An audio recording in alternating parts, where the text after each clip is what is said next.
refresh the grid?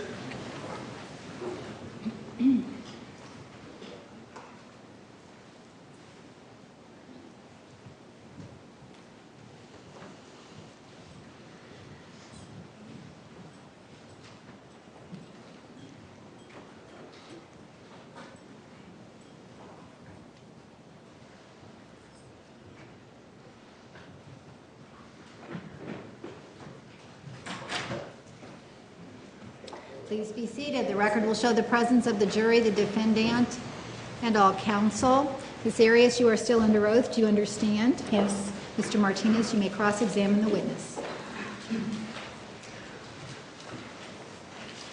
Ma'am, take a look at Exhibit 413.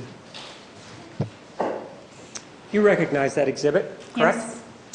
And that's a picture of you, correct? Yes. Right here? And the other one is a picture of your dumb sister, Angela, correct? That's my sister. She's not dumb. Well, do you remember having a conversation with Travis Alexander back on May 10th of 2008? Yes. And do you remember that you tape recorded that conversation? Yes. And during that conversation, isn't it true that you said, but I honestly think, talking about Angela, she's a little bit dumb. You said that, right? Yes, I called her dumb and stupid. Did I ask you whether or not you called her stupid, ma'am? No. I asked you whether or not you called her dumb, right? Yes.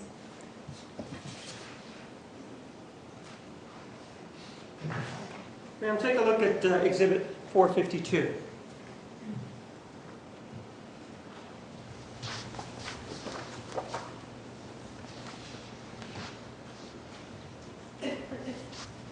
Do you recognize the two people there? Yes. And this photograph was taken by your camera, correct? It looks like it. Well, when you say it looks like it, isn't it part of the same photographs that are involved in Exhibit 413? I think it is. Well, Exhibit number 413, that was taken on May 10th, we'll bring it in, of 2008, right? Yes.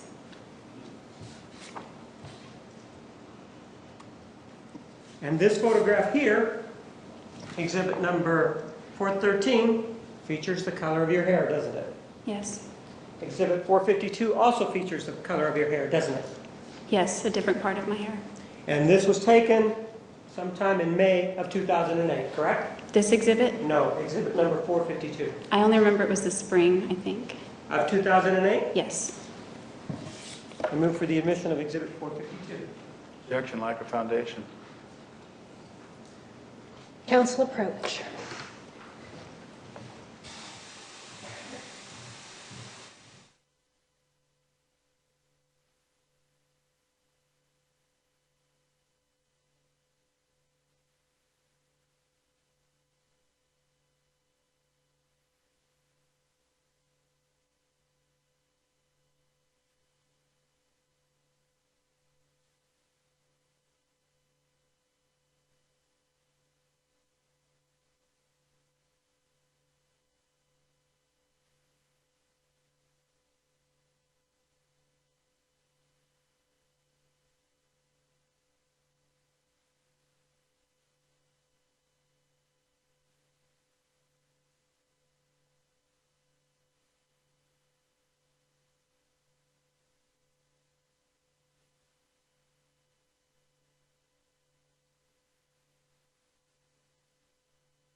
Four 52 is admitted.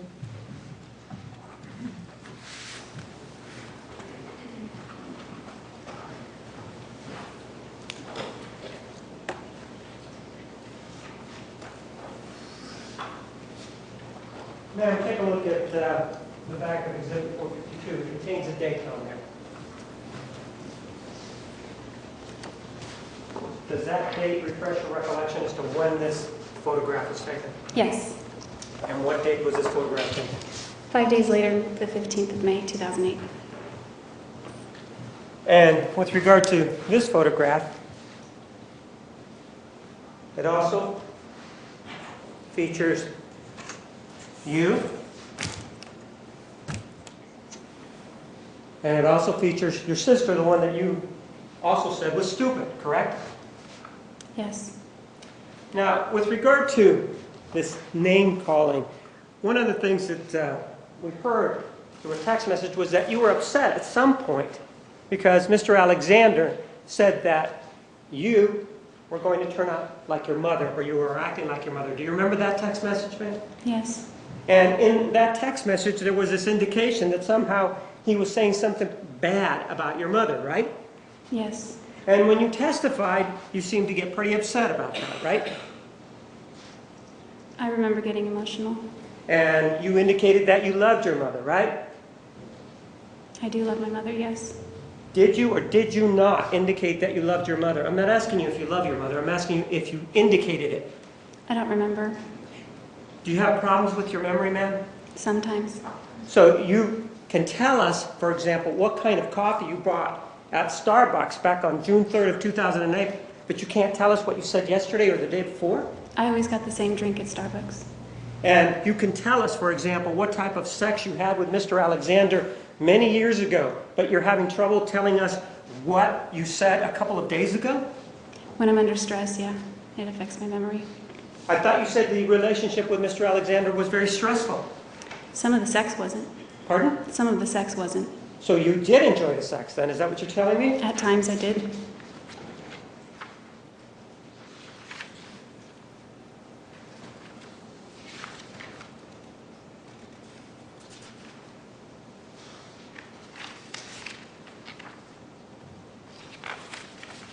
But you did indicate at some point that, as part of your examination, also that Mr. Alexander at some point said something about your grandparents also. Do you remember telling us that? My grandfather. Right. That he made some pejorative comment or some bad comment about him, right? Yes, his name. Right. And one of the things that seems to be coming out here is that you seem to have a double standard here with regard to making comments about people, don't you? Yes, I do. I do. And in fact, it's okay for you to make comments about, for example, Angela and call her dumb and stupid, right? No, Well, but you said it, right? I did. And we heard on the telephone conversation that you were laughing when you said that, right? Yeah, it was sentimental, kind of. You were laughing. You weren't upset when you said it, were you? No. And then when Mr. Alexander says something like, you're going to be like your mother, that's when you get emotional and upset, right? I did. And that's when you get upset when he says something about your grandfather, right? That night I was upset. And, well, you did get upset, yes or no? No, because I was already upset. Well, you didn't get upset on the witness stand when you told us about Oh, that? yeah, on the witness stand, certainly. And so it just seems that it's okay unless it's okay to say these things unless it's Mr. Alexander that's saying them, right? So No, you're that's not applying a what I'm different saying. standard to Mr. Alexander, correct? No. Yes or no? No. And ma'am, one of the other things that we know with regard to this standard applying and that sort of thing is back yesterday, as a matter of fact, you told us that back in August of 2007, you went over to Mr. Alexander's house. Do you remember telling us that? Yes. And you remember telling us that at that time you were broken up with Mr. Alexander, right? Yes, I had broken up with him. Well, you'd broken up with him or he'd broken up with you? One of the two, right? I broke up with him All right. about a month and before. and you broke up with him on June 29th of 2007, right? Yes. But you felt that it was okay for you to go over to his house in August of 2007, didn't you? After he told me, yes. Yes or no? Did you feel it was okay to go over to his house? I said yes. And when you went over to his house, you indicated that you knocked or you did something and that nobody came to the door, right?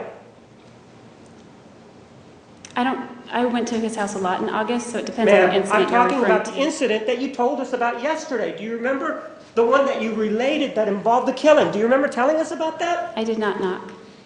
And you did go over there, and at some point you started to peep in to the house, didn't you? Yes. So that means that you don't know if you knocked, though, right? I did not knock. I know I did not. So you went around the back then to look, right? I went around the back to get in. You went around the back then, right? Yes. And when you went around the back, you're telling us you went around the back to get in, right? Yes. But when you got to the back to get in, you started to look at what was going on, right? I glanced in as I was walking to the sliding glass door. You did walk in and you were looking at what was going on, right? I did not walk in. Then you were from outside looking in, right? Yes. Never went in, right? No, I ran out of the backyard. You never went in, yes or no? I said no. And when you went and looked, you saw something that upset you, right? Yes. You saw Mr. Alexander, right? I didn't know it was him at first, Yes but or yes. no? Did that you was see him during that encounter? Objection, she's answering the question. Overruled. I did. I said no. Pardon? I didn't know it was him at first. You didn't see him when you were there that night? I did afterward, yes. That night, ma'am, listen to my question. That night, did you see Mr. Alexander inside that house? Yes or no? Yes. And inside that house, there was a female, right? Yes. What's the name of the female? He didn't tell me her name. I'm asking that. Did I ask you if he told you the name? No. So, did you recognize her? No, I did not. And he was there with the female, though. You were able to see her face, though, right? Yes, sort of. Well, yes or sort of means two different things. Yes or no? Were you able to see her face or not? Part of it was shadowed from the Yes or TV no, behind her, so I Ma'am, saw part of it. Judge, she's not answering my question. If you could instruct her. Ms. Arias, listen carefully to the question and answer only the question you are asked. Okay. May continue. Could you see her face? Yes or no? Part of it. But you were able to see that they were making out, right? Oh, yeah, they were. And so is that a yes? They were making out, right? Yes. Mm-hmm. Is that yes? Yes. And part of what you also saw was that her brassiere was off, right? I did not see that. I just saw her rehook her bra. Pardon? I didn't see it all the way off. I just saw You her indicated that you saw her hooking the brassiere back on, right? You She told us was that rehooking yesterday, it. yes? She was rehooking it, yes. So you did tell us that yesterday, right? Yes. So that means that at least that her bra was unhooked, right? It was unhooked. And you stood there and they stood up in reaction to something that you did? Is that what you're telling us? No, They didn't see you. they didn't see me. But you saw, so what happened then is you actually were watching what they were doing then, right? Briefly, yes. Did I ask you for how long, ma'am? No.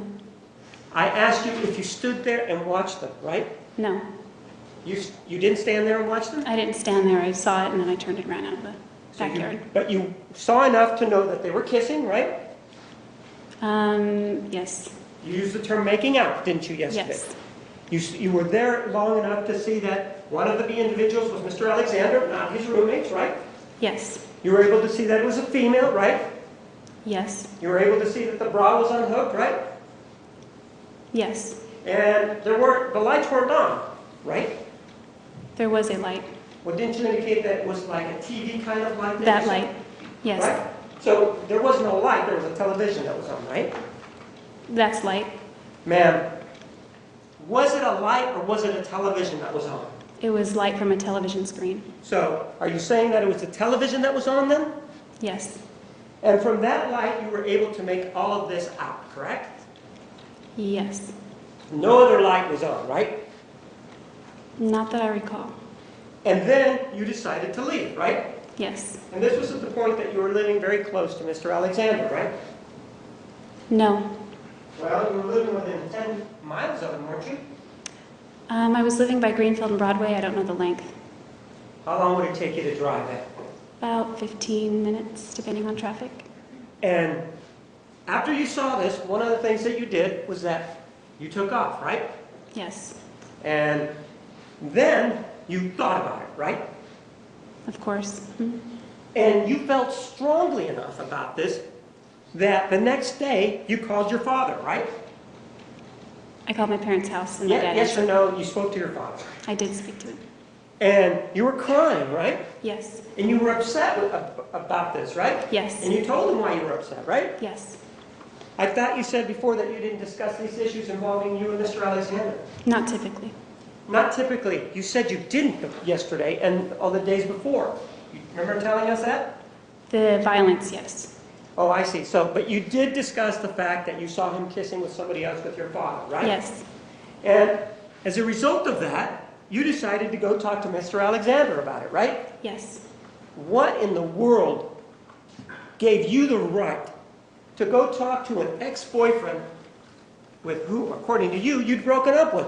What right do you have to do that? Objection, Your Honor, so argumentative. Sustained. Ma'am, did you feel that you could go and talk to him about that? Of course. Why? Weren't you broken up? Yes. You were being territorial about him, weren't you? No. Oh, you weren't? Then why in the world would you even care what he was doing? Because he was trying to court me back. That's you telling us that he was trying to court you back. If he's trying to court you back, you could have just walked away at that point, couldn't you? Yeah, I could have at any time, I guess. Well, at that point, you could have walked away, right? Yes. You didn't need him for his paycheck, right? Because he wasn't giving you money, right? He was giving me money. Well, that was for some work, but you could have gotten other work, right? I guess I could have looked. You guess. You worked at other places. You know you could have gotten other work, couldn't you? Not in August. It's very slow season for restaurants. So you're saying that you were restricted in only getting work at restaurants, that there's no other kind of work that you could get? Restaurants is, Yes or no? I guess that would be no, but I hadn't thought about it. So then, in addition to that, you were living in your own place, right? No. Well, you were living with Mr. Alexander? No. You were living elsewhere, weren't you? Yes. You were living in another place, right? Yes. Where you were paying rent, right? No. You weren't paying any rent at all. Not with Rachel. So, in other words, it was even better for you. You didn't even have to worry about having to pay the rent then, right? Yes. And so, you could have just left that situation alone, but you decided to confront him anyway, right? Of course. And the reason that you did it is because you were jealous, right? No. And then you did talk to him about this issue, correct? Yes. And he got upset with you, right? No. He didn't get upset and scream and run upstairs? Isn't that what you told us yesterday? Yes, he did. So, ma'am, to go back to this issue involving the text messages, one of the things that you told us was that there was a text message that you sent to somebody by the name of Steve Carroll, right? Yes. And that it was a two-part text message, right? Yes. In this two-part text message, one part ended up going to Mr. Alexander, right? Yes. And that he got upset about it, right? Very yes. And after he got upset about it, one of the things that he wanted was to see the second part of this text message, right? Yes. And so you lied to him at that point, right? No.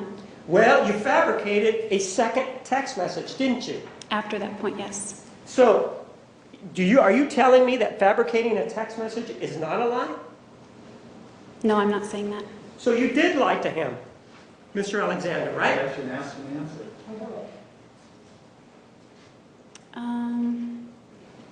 Yes and no.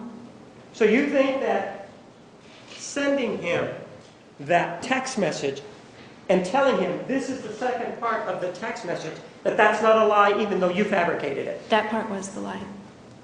And so you then were asked the question, well, how did that make you feel when Mr. Alexander was sending you these text messages involving Mr. Carroll? Do you remember that line of questioning? Yes. We're applying a different standard here then, right? Objection, argumentative. Sustained. With regard to this issue of how you feel, isn't that the same way that you felt when you were peeping in his window in August of 2007? Isn't that the same kind of feeling that you were having The same as what? as the one involving Steve Carroll? I don't know. You were mad at Mr. Alexander both times, weren't you? I wasn't mad at Alexander. You weren't mad at him, or you were upset with him then, right? At what time? Either time. Steve, Carol, no. The girl from Phoenix, yes. And so it just seems that it's okay for you to lie to him about a guy, but when it comes to him being with some other girl, you decide to confront him, right? Yes. And one of the other things that you told us yesterday was that you were monogamous with Mr. Alexander, right? Sexually monogamous, yes. Ma'am, you told us you were monogamous, and that's what monogamous means, sexually, doesn't it?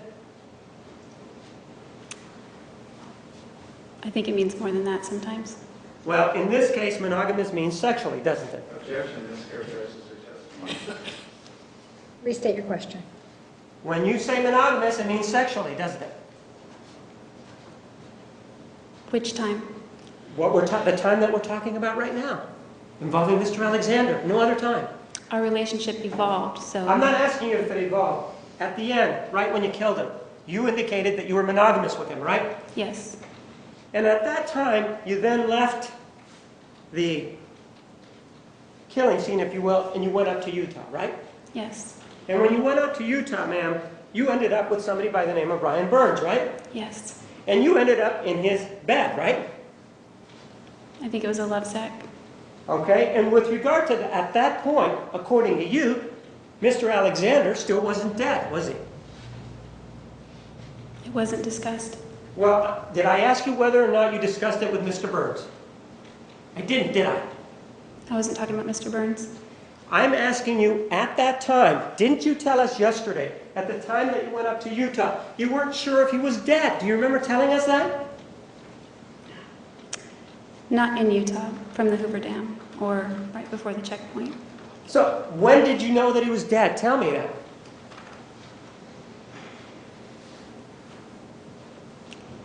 Well, I got confirmation of it on June 10th, but So, okay, if you got confirmation on June 10th, you met with Mr. Burns, what, before June 10th, didn't you?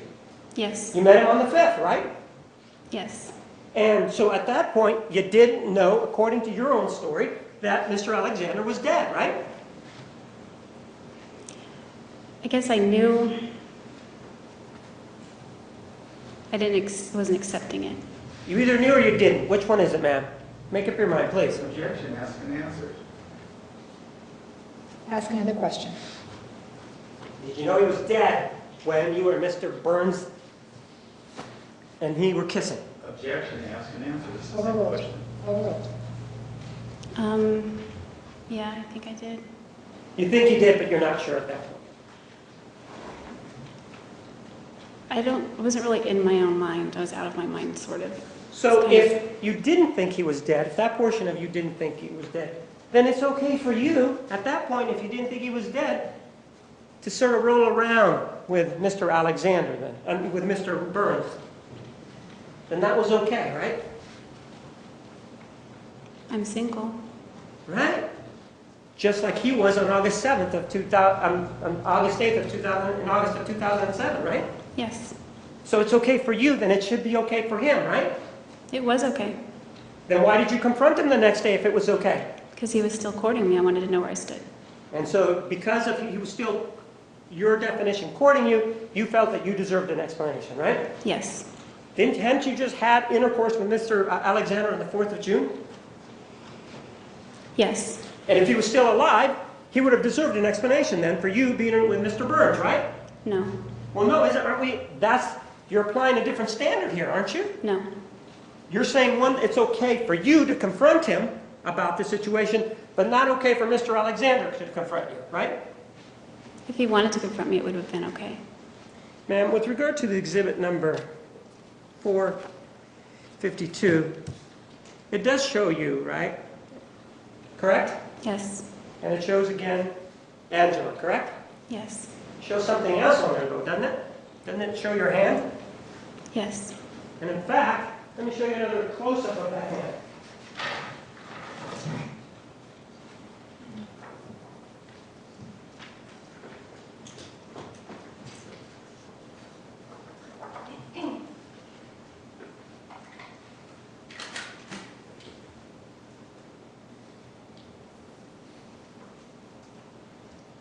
We're going to object to the foundation. Please approach.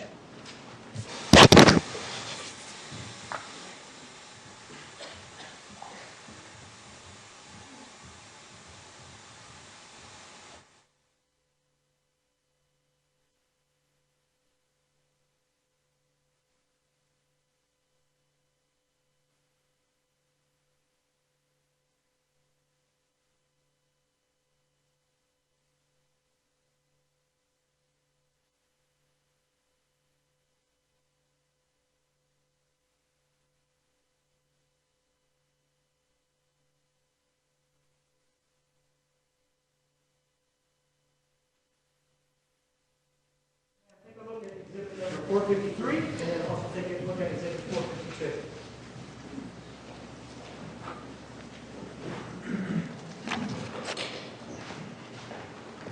Exhibit 453 is a close-up of your hand, right? Yes. And then you can also see the jewelry around your sister's neck. in Yes. Exhibit 453, correct? Yes. And you previously have told us about Exhibit 452 and when it was taken and who's in that photograph, correct? Yes. I move for the admission of Exhibit 453. No objection.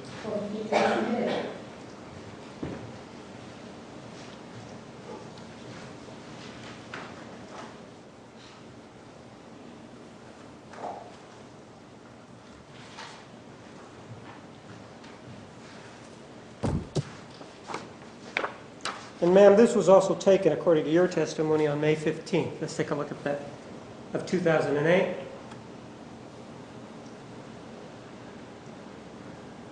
That's a picture of your left hand, isn't it? Yes. And that shows your ring finger, right? Yes. Do you remember that you testified that on January 22nd of 2008, you and Mr. Alexander were involved in some sort of violent encounter? Do you remember telling us about that? Yes. And you told us that during that encounter, he threw you down. Do you remember that? Yes. And while you were down, that he kicked you, right? Yes. And when he kicked you, ma'am, one of the things that happened was that you put up your left hand. Do you remember telling us that? Yes, both hands. Well, you told us specifically about your left hand, right? Yes. And when you went to put up your left hand, according to you, he kicked you and he damaged your ring finger on the left hand, correct? Yes. And in fact, you even held it up for us, didn't you? Yes. And it was crooked when you showed it to us, wasn't it? It's bent. Yes. It's bent. Show us how bent it is again, ma'am. It's higher so we can see it sideways. Ma'am, if he caused that damage on January 22nd of 2008, that would have been before this picture that we have here, which is exhibit number 453. It would have been about 5 months before that, right? It was before that. Mhm. 5 months, right? 4. 4 months then, right? Yes. You don't have a bent finger here in exhibit 453, do you? My finger is bent there. You're saying that your finger is bent there. Yes. Just Hold the up your same. finger again. Sideways so we could also see it. When my fingers are straightened, this one stays And bent. that's what it looks like, your finger. And you're saying that's what happened on January 22nd, 2008, right? Yes. Ma'am, one of the other things involving this particular finger, it seems to have had its run, if you will, of bad things happen to it, right? This finger? Yes, the left ring finger. I don't know. Well, you talked to Ryan Burns about it, didn't you? Yes. And you told him that that finger, the left ring finger, had been damaged, right? Injured, didn't you? I don't know if it was the left. You don't remember telling him it was the left ring finger, man? No. Do you have a problem with memory? Occasionally. And so, some of the things that you've told us, for example, then, about other things in the past, you may have also had problems with your memory then, right? Yes. And so, whatever you told us in the past is somewhat suspect then, because your memory may be lacking. Objection, argumentative. I only told things I remember clearly that are crystallized in my mind. With regard to Mr. Burns, you do remember who he was, right? Yes. And you do remember that you went over to West Jordan to meet him, right? Yes. And you do remember that you did meet him that Thursday, and it was sometime around 11 o'clock in the morning, right? I think so, yes. And when you met him, you guys decided to go somewhere to a restaurant for some sort of business meeting, right? Yes. And during that time, didn't you have a bandage on your finger? Yes. And it was your left finger, wasn't it? No. It was your right finger then, right? Is that what you're saying? It was your right finger? It was 2 right fingers. So it was your right finger then, right? Ma'am, are you sure that it was your right finger? It was 2. Pardon? 2 right fingers. Do you remember then that you had a conversation with Detective Flores about this issue involving the finger? Yes. And do you remember that that was on July 16th of 2008? Yes. And do you remember that you told him that on June 4th you had been over at Mr. Alexander's home, right? Yes. And you told him that you were over at Mr. Alexander's home and that some guy and some girl had come in, right? Yes. And during whatever happened on June 4th, you told Detective Flores that it was your left finger that had been damaged. Do you remember that? Yes. So you did tell that to the detective that it happened on June 4th, right?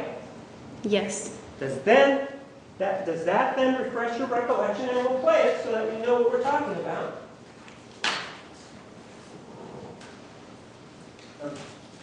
Objection, she's already been into it. I'm moving it in, not for future purposes, just move it in, state versus Atwood. Approach from counsel.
.454 is admitted.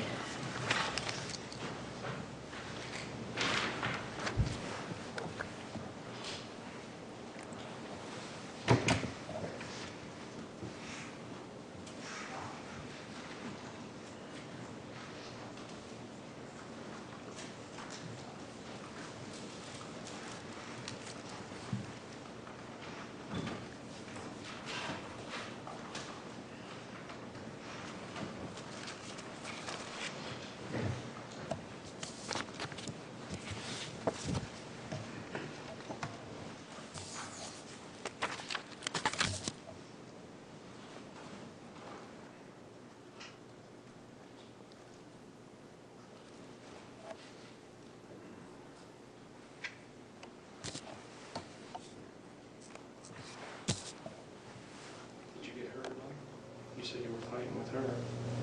Yeah. What happened to you? She cut me. Where at? My hand. Let me see. Where at? You you actually show can't me? see it. If you look at my finger isn't the same though. I was Let me really, see. Where did it get cut? conveniently it was right on the crease. Right there on the crease. Can you see it? Oh, it's kind of in purpler color, I This guess. one here, Same right kind there. of this. Yeah, right on the crease. Oh, there's a vein on this one, maybe. I don't know. Is this one here? Yeah. So a slice there. Yeah.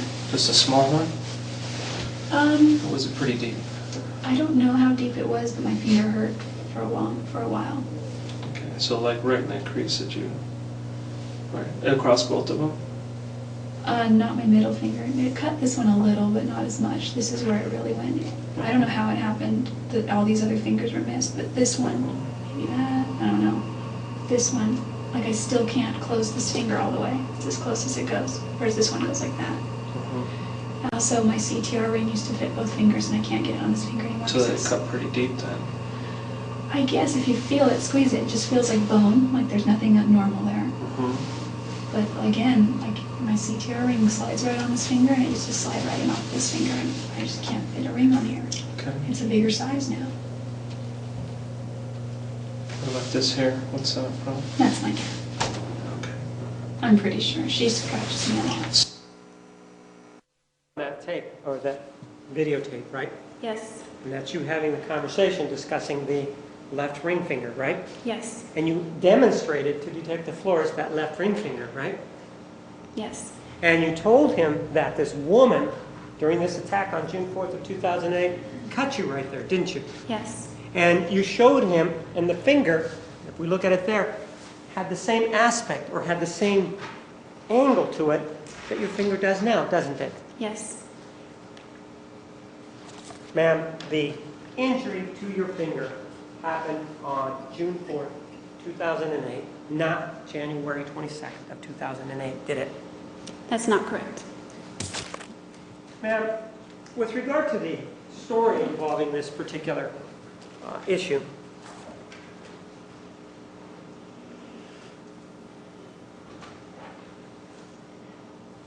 you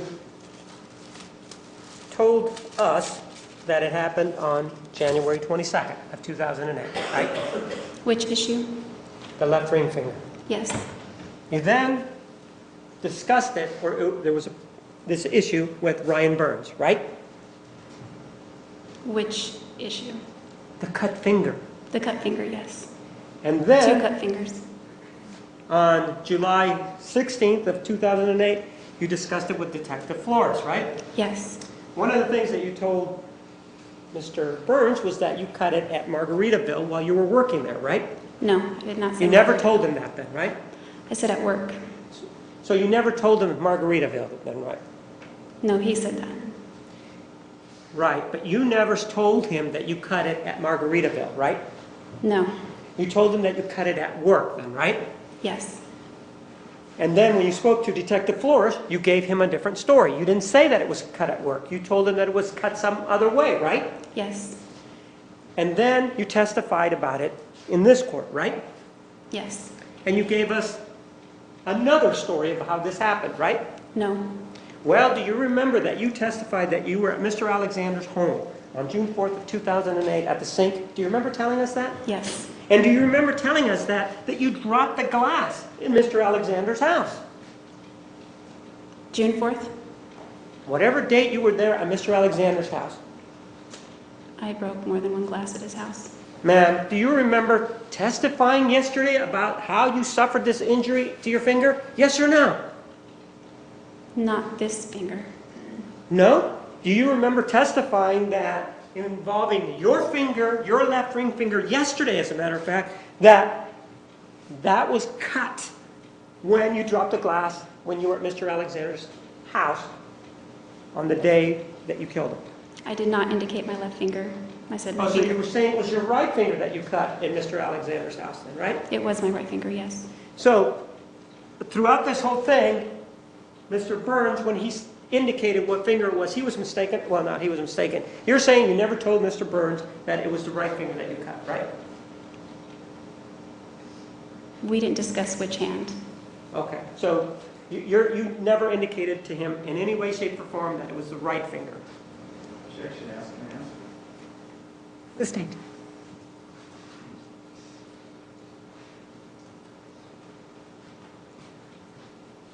Ma'am, this issue of the 22nd of January 22nd, when you say that you were injured, you kept a journal, didn't you?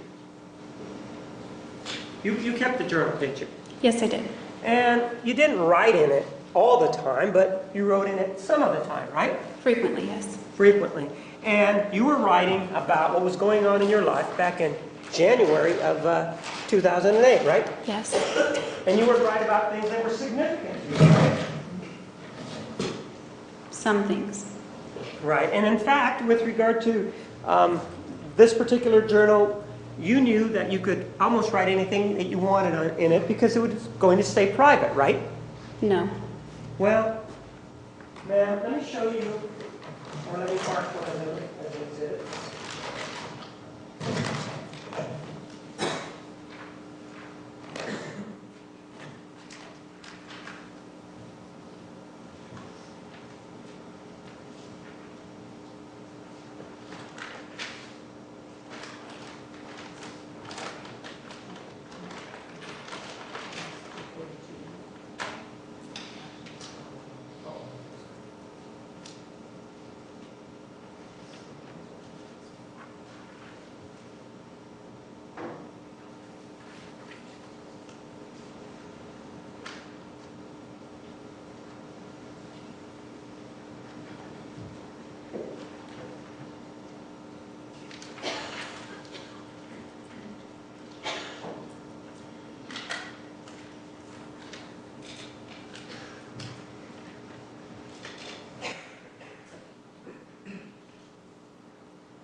Take a look at exhibit 242.001.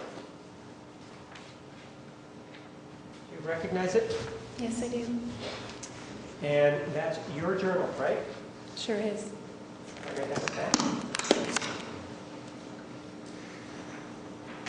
Take a look at the entry, and just read it to yourself, on Sunday, August 26th of '07. The whole entry? Just read the first 5 lines. 6 lines.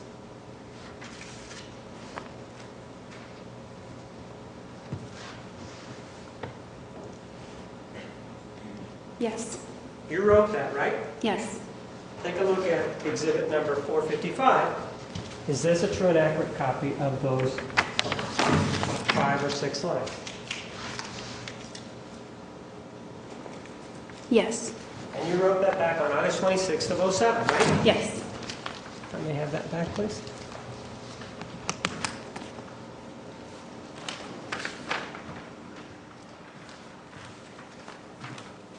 I move for the admission of exhibit number 4.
You may.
455 is admitted. Take a look at all evidence on Sunday, August 26th, when I'm done reading it, let me know.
Just this one entry. Yes, just that one entry of August 26th of '07. Okay. I know you have two entries, but the first entry is the one we're talking about. Yeah, it looks like I have 3 on that day. So have you read the first entry that involves this particular snippet? Yes. Thank you. Objection, Your Honor. Let's read all entries before answering the questions from August. Overruled.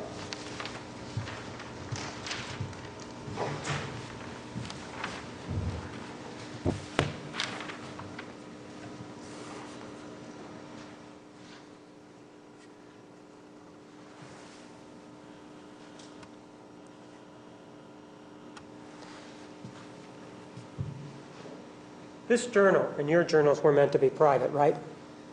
Yes. And that's what it says there. Well, I guess it's a good thing that nobody else reads this, because I write right now that I love Travis Victor Alexander so completely that I don't know any other way to be, correct? That's what it says. Yes. Do you remember when we started talking this morning that we talked about an incident where you went over to his house? Yes. And this was the incident that you referenced involving the killing, right? That it went through your head, right? You're talking about the incident in August 2007? Right, exactly. Yes. And that incident in August of 2007, where you went over and peeked inside of his house, happened before this entry here of Sunday, August 26th of '07, right? Objection, mischaracterizes his testimony saying peep. What was the last thing you said? He said, by saying peep. Restate your question. When you looked inside the house. Yes, it did happen before this entry. Right, and so really the reason why you confronted Mr. Alexander was not because he owed you an explanation or anything like that. The reason you confronted him back in August of 2007 was because you were in love with him and you didn't want to let him go, right? Objection, argumentative. Overruled. That's not right. But I was in love with him. Yes, you did write this though, didn't you? Yes. Now, you kept more than one journal, you kept a number of journals, right? I kept one journal at a time. Okay. Let's take a look at another journal.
Now take a look at exhibit 242.02.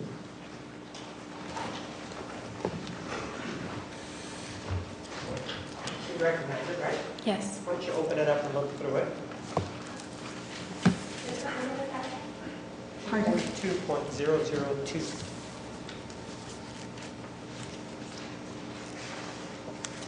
That's your writing in throughout that whole journal, right? Yes. Okay, I'm gonna hand it back.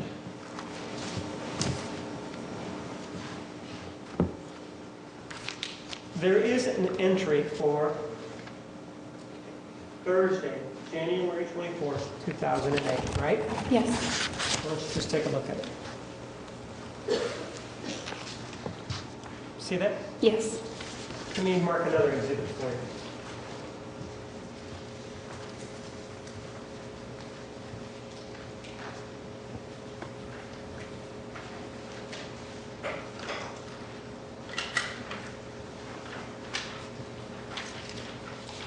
Take a look at exhibit 456.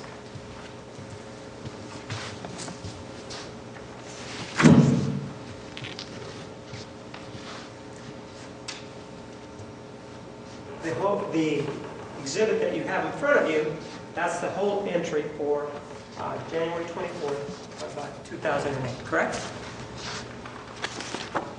I believe it is for this single one, yes. There are other entries, but that's the complete entry for that one, correct? Yes. Because it's written in blue ink, right? Yes. And the other ones are written in black ink, right? Yes, the one following. Okay.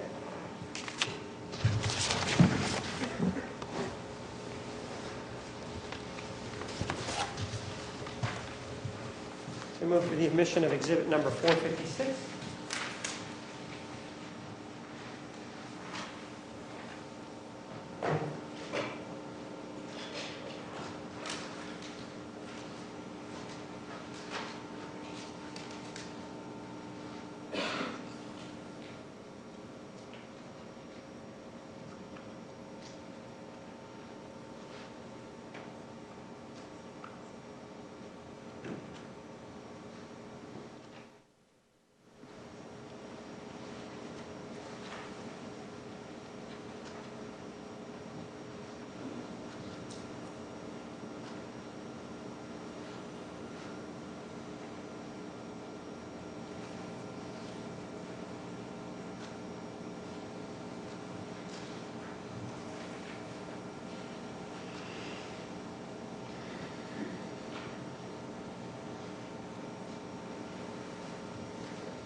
Do we approach?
And again, take a look at this exhibit number 242002.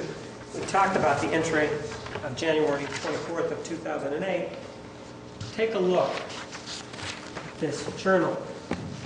And isn't it true that the previous, in terms of chronological time, that the previous entry is on January 20th of 2008?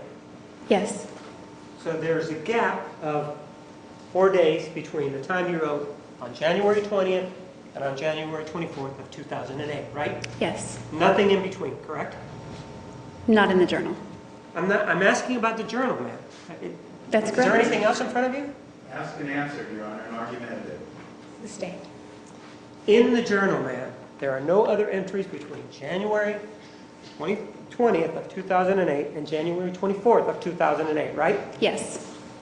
If we then take a look at Exhibit 456, let's see what you wrote on Thursday, January 24th of 2008. You wrote, I haven't written because there has been nothing noteworthy to report, correct? Yes. Didn't you tell us, involving the finger, that this injury to your left finger, when Mr. Alexander went to kick you, that happened on January 22nd of 2008? Yes, it did. And yet you write here that nothing noteworthy has happened, right? Yes. And then you also write that you turned down 4 offers for a date on Friday night, right? Yes. You were free to date, and so was he, right? Yes. And then you finish it out by talking about going up to the snow, right? See that? Yes. You're going to go up there skiing, you crossed it out, and you just are going to go up to the snow, right? Yes. Did you go skiing? No, I don't ski. Pardon? I don't ski. No, I didn't go. All right.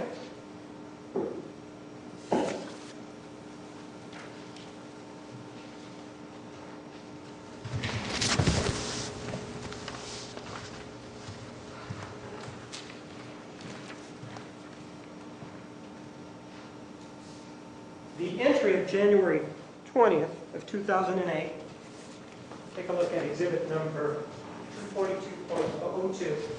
Count the pages, please. The pages between the two? No, just your entry of Sunday, January 20th of 2008. Do you want me to show you where it is? I have it.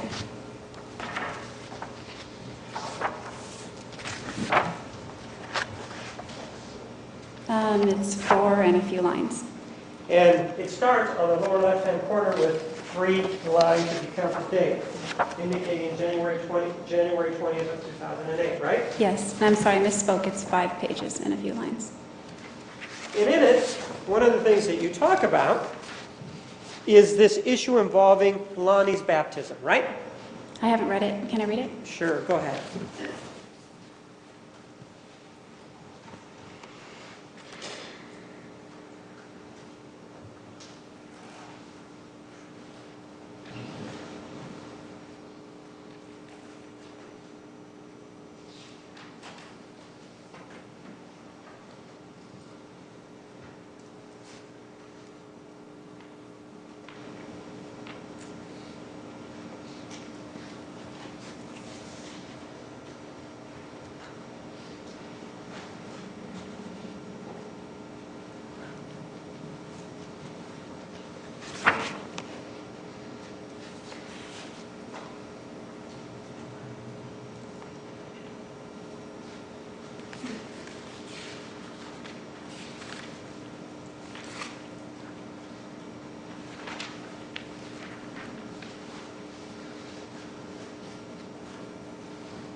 I moved away from Lonnie, so if you want me to finish it, if you're going to ask me about the rest of the entry, I can read the I'm rest. asking you about reading the whole entry of Sunday, June Okay. 20th, of 2008. Go ahead Okay. and finish it.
Yes.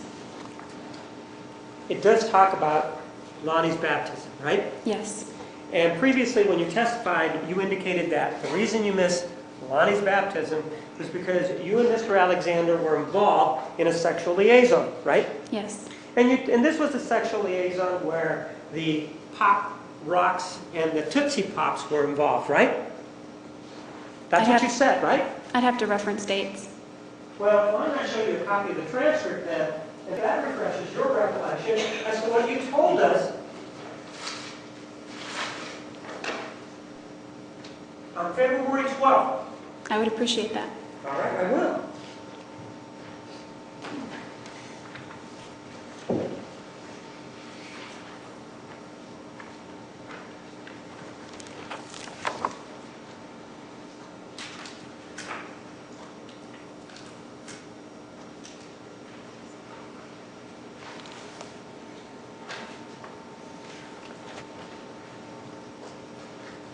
Starting on page 5. Bottom, read that Would you like me to read it out loud? to yourself.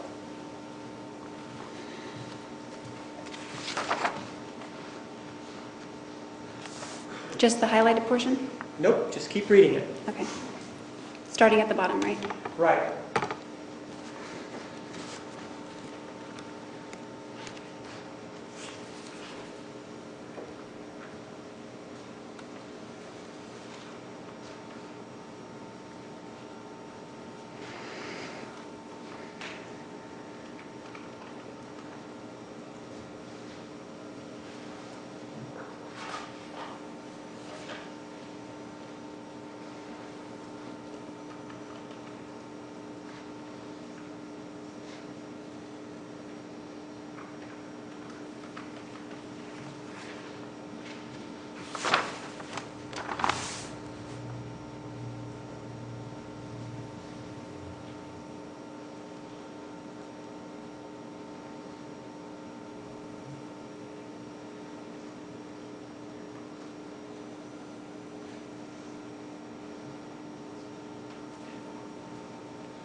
We would if there's any questions in the services for the entire transcript.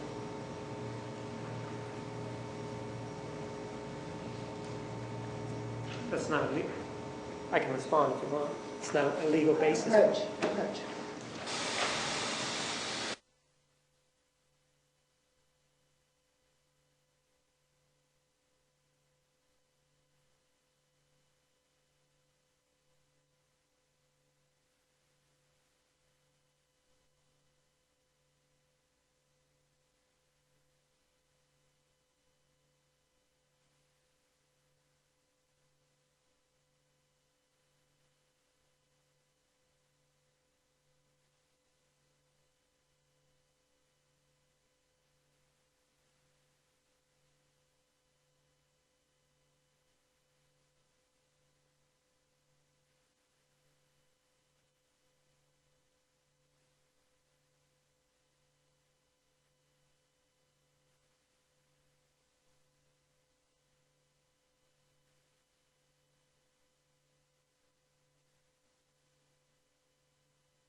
Have you read the entire transcript that deals with the sexual encounter involving the Pop Rocks and the Tootsie Pops? Yes, I started where you highlighted and Well, finished it. Read it above it. Does that have anything to do with the Tootsie Pops or the Rock Pops?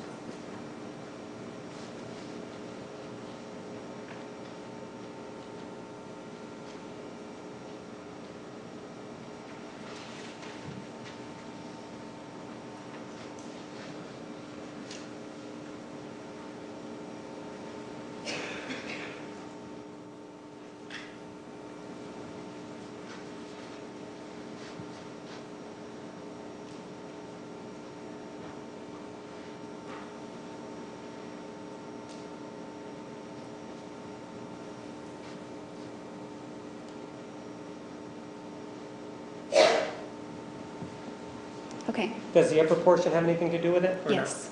Why don't you read the previous page just to make sure that we cover everything involving that particular encounter? I'm asking you to be allowed to read the entire transcript. Granted.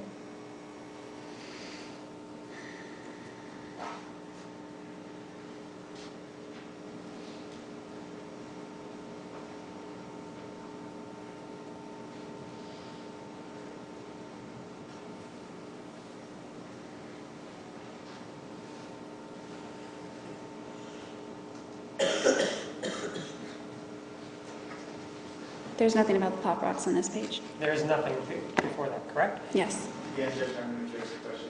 She read the entire transcript. I don't believe she has at this point. Read the entire transcript.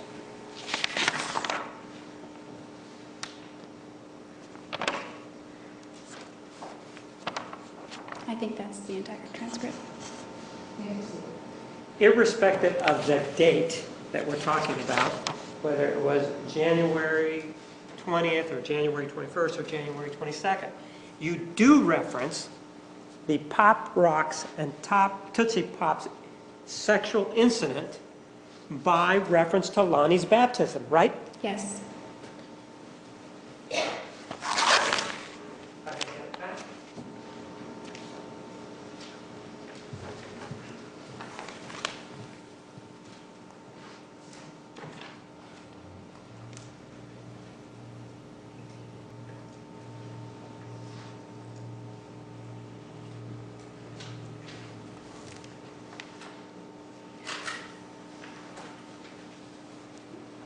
The journal entry of January 20th of 2008 also references Lonnie's baptism, doesn't it? Take a look at Yes. Exhibit 458. This is 458.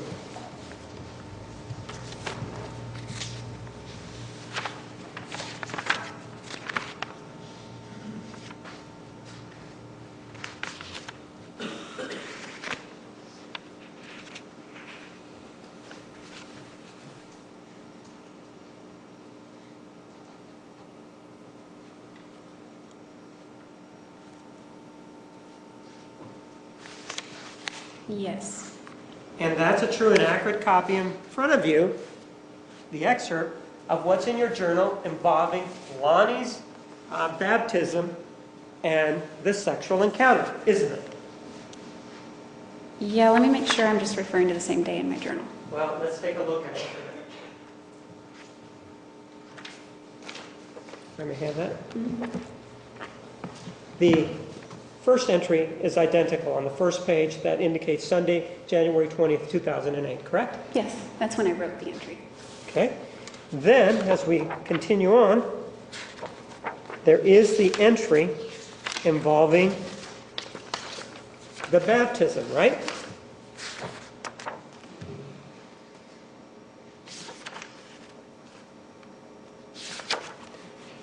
Do you see that? Let's start that. That entry is there involving Lonnie's baptism. Yes, I just don't know if I'm referencing the 20th on that part of the entry. Ma'am, is there any other intervening date between the January 20th of 2008 where we started and the very end where you put JA? Is there any other date in it? That I did. Yes or no? There might be, I haven't. Well, why don't you take a look? Let's take a look at the first page. First page starts Sunday, January 20th, 2008, doesn't it? When I wrote it, yes. Does it start out saying Sunday, January 20th, 2008, yes or no? Yes. And isn't it true that it starts out in black ink, right? Yes. And then it continues on in blue ink, right? Yes. And it flows, doesn't it? It says the words flow from what's at the bottom there to the next page, don't they? Yes. So then when we go to the bottom of it, the next page is also in blue ink, right? Yes. In the next page, there is no other date reference, is there?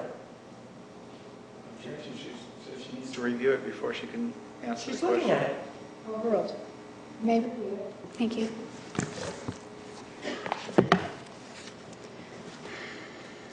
No, ma'am. Don't turn the page. I just want you to look at that next page to see if you see a date. Objection, Your Honor, she says she needs to review it. Oh, that's not the question. Overruled. I didn't write a date. No, there is no date on there, is there? No. Okay, let's turn the page. And that page is also in blue ink, right? Yes. And there is no date on that next page, is there? That's correct. Then let's look at the page following that. That page, where you have your left hand on, that's also in blue ink. No, you turn the page, go back. That's also in blue ink, correct? Yes. And there is no date on there either, is there? That's correct. Let's turn the page. And then on the next page, that's also in blue ink, correct? Yes. And there's no date on that either, right? That is correct. The next page after that contains the initials JA, right? Yes. That's for Jodi Arias, correct? Yes. And that's also in blue ink, correct? Yes. And there's no date in that one, is there? There is not.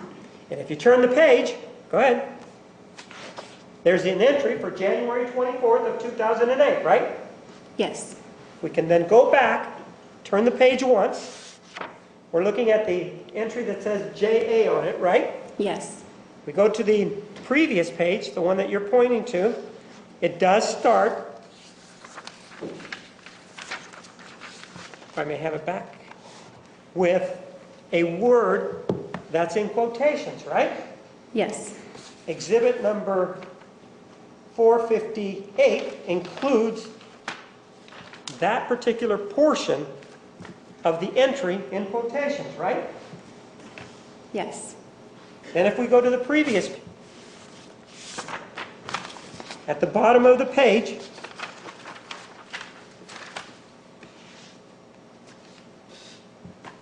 it's also in blue ink, right? Yes. The entry that I'm showing you now includes that last paragraph, right? Second to last. Second to last paragraph. Well, if you take a look at the bottom, you see that there's a word Oh, I that's... apologize. You're correct. Okay? So, in essence, what we're talking about is that the one with the word that's crossed out then travels on to the next page, and that's what's included in this entry, correct? In Exhibit 458, right? Yes. Along with the first page that includes the date, right? Yes. And the entry, or Exhibit 458, references Lonnie's baptism, right? Yes. Move for the admission of Exhibit 458.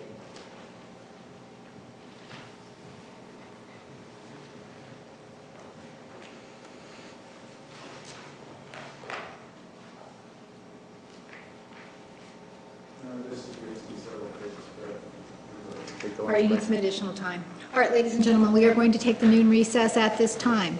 Please be back in the jury room at 1:25. Remember the admonition. Have a nice lunch. You are excused. All rise.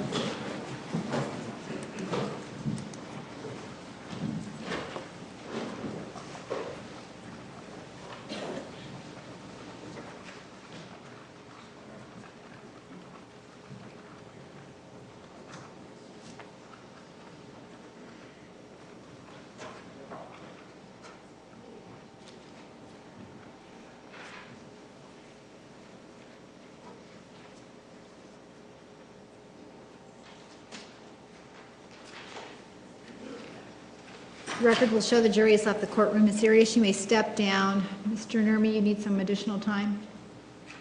You may be seated in the back of the courtroom. You need some additional time? Yes, Judge, this is several pages and excerpts have been removed. Take it up at 1:25. We're at recess.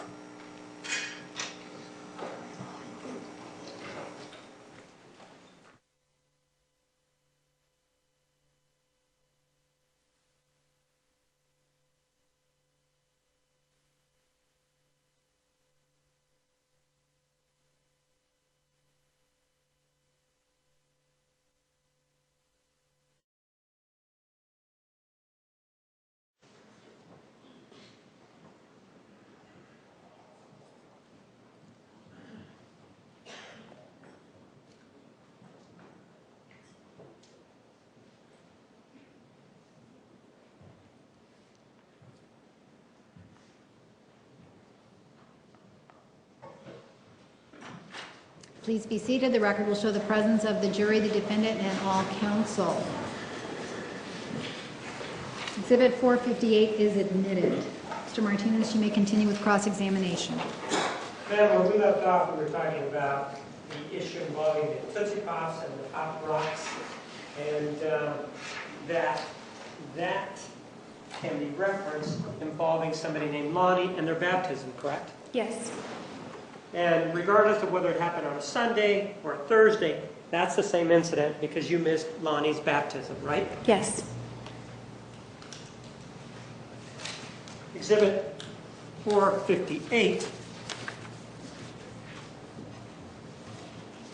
is the entry for Sunday, January 20th, 2008. Do you see that? Yes. And it starts out, well, I'm at the Institute building, Dobson and Southern, the sister missionaries, correct? Yes. There are some 2 blank pages and then a 3rd page that begins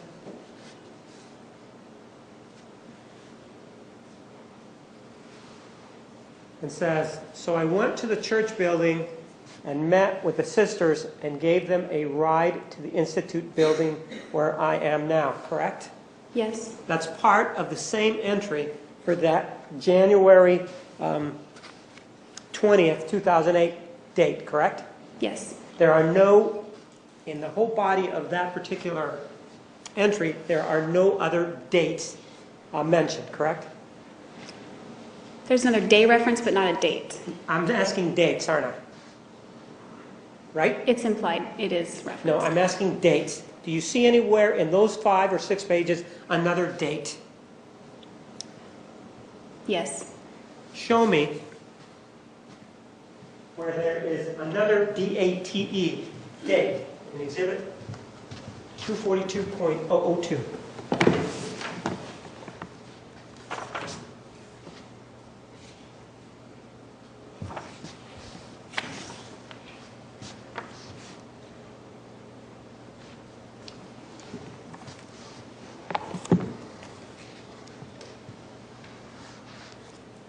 I'm counting this as a date where it says Thursday. It says Thursday night, though, doesn't it? Yes. It doesn't say a date, does it? No.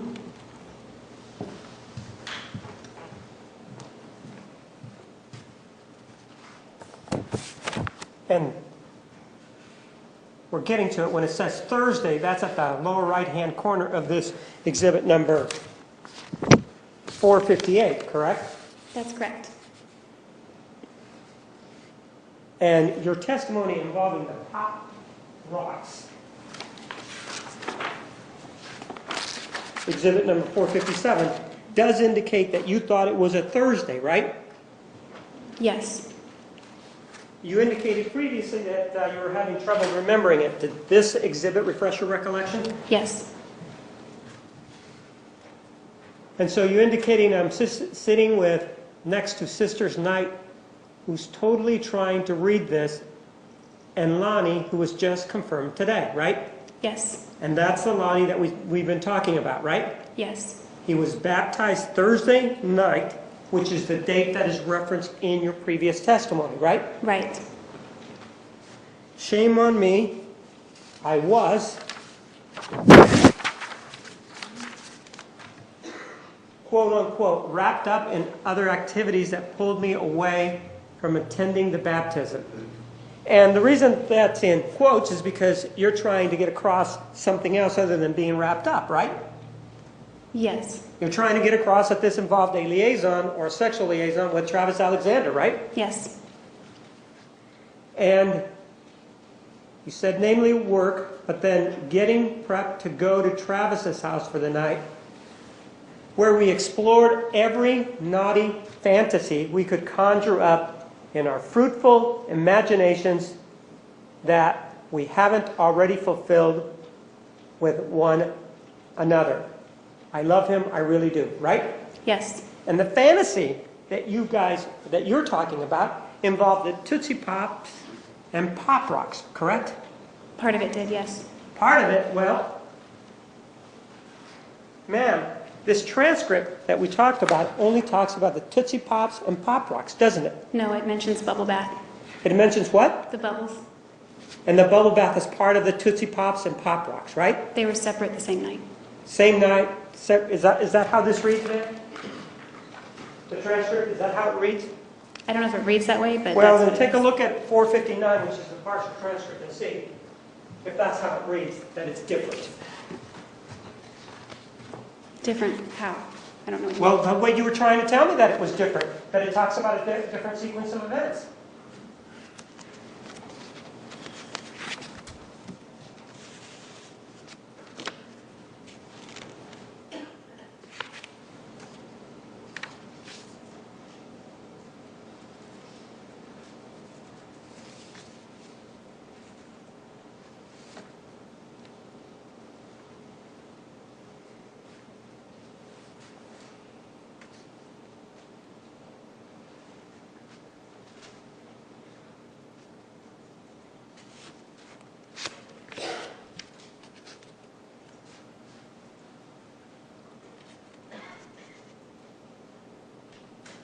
Yes, it references two different sequences. Which do you see? Events. Are you talking about the issue involving the bathtub? Yes. Isn't that part of the Tootsie Pops and Pop Rocks engagement, if you will? Not in the bathtub. It didn't happen on the same day, ma'am? Same day, yes. Same encounter? Yes, I guess. Well, no, what I'm saying is, did he ejaculate twice that night? Yes. So are you saying that when you were involved in the bathtub, that was hours later than the Tootsie Pops and Pop Rocks? Is that what you're saying? No. It was part of the same encounter, wasn't it? Yes, I guess. When you keep saying, I guess, you were there though, right? Yeah, I was there. And you were enjoying it, weren't you? Yes. And you enjoyed the Tootsie Pops and the Pop Rocks, correct? I enjoyed his attention. No, I want to know if you enjoyed the Tootsie Pops and the Pop Rocks. I'm not asking you about his attention. Overruled. I can't say enjoy would be the right word. Well, what you're saying is, when we talk about the Tootsie Pops and the Pop Rocks, you're saying you didn't enjoy it, did not enjoy it, correct? I'm not saying that either. Well, there can't be a middle ground. You either enjoyed it or you didn't, right? That's not correct. Oh, so you can go, in your view, you can go through an act and not enjoy it, but also enjoy it. What are you trying to say? Am I allowed to tell you what I'm trying to say? I want to know whether or not you enjoyed it. I wouldn't characterize it that way. So you're saying you did not enjoy it. Just want to be If clear. you're speaking only in the context of the Tootsie Pops and the And Pop the Pop Rocks, Rocks, sure. I wouldn't call it enjoyed. You would not say that you enjoyed it, right? I would not say enjoyed. And if we then take a look, though, at exhibit number 458, which references that encounter involving Lonnie, right? Lonnie, no. You mean, It didn't involve the baptism involving Lonnie? I don't understand your Well, question. then let's just take a look at it, okay? We're talking about, irrespective of the date, we've referenced it as Lonnie's baptism. Just for point of reference. You remember we talked about that, right? That's right.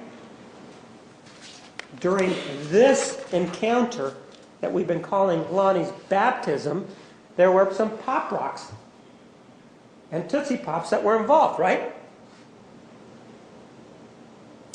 No, Lonnie's baptism did not involve Tootsie Pops and Pop Rocks. Ma'am, we both know what we're talking about. This journal references Lonnie's baptism, doesn't it? Yes. And you missed Lonnie's baptism, right? Yes. And the reason you missed Lonnie's baptism is because you were having a Tootsie Pop placed somewhere, right? Yes, that's one of the reasons. Okay? And this exhibit here, exhibit number 458, does say that you explored every naughty fantasy we could conjure up in our fruitful imaginations that we haven't already fulfilled with one another, right? Yes. This doesn't say that you didn't enjoy it, does it? No.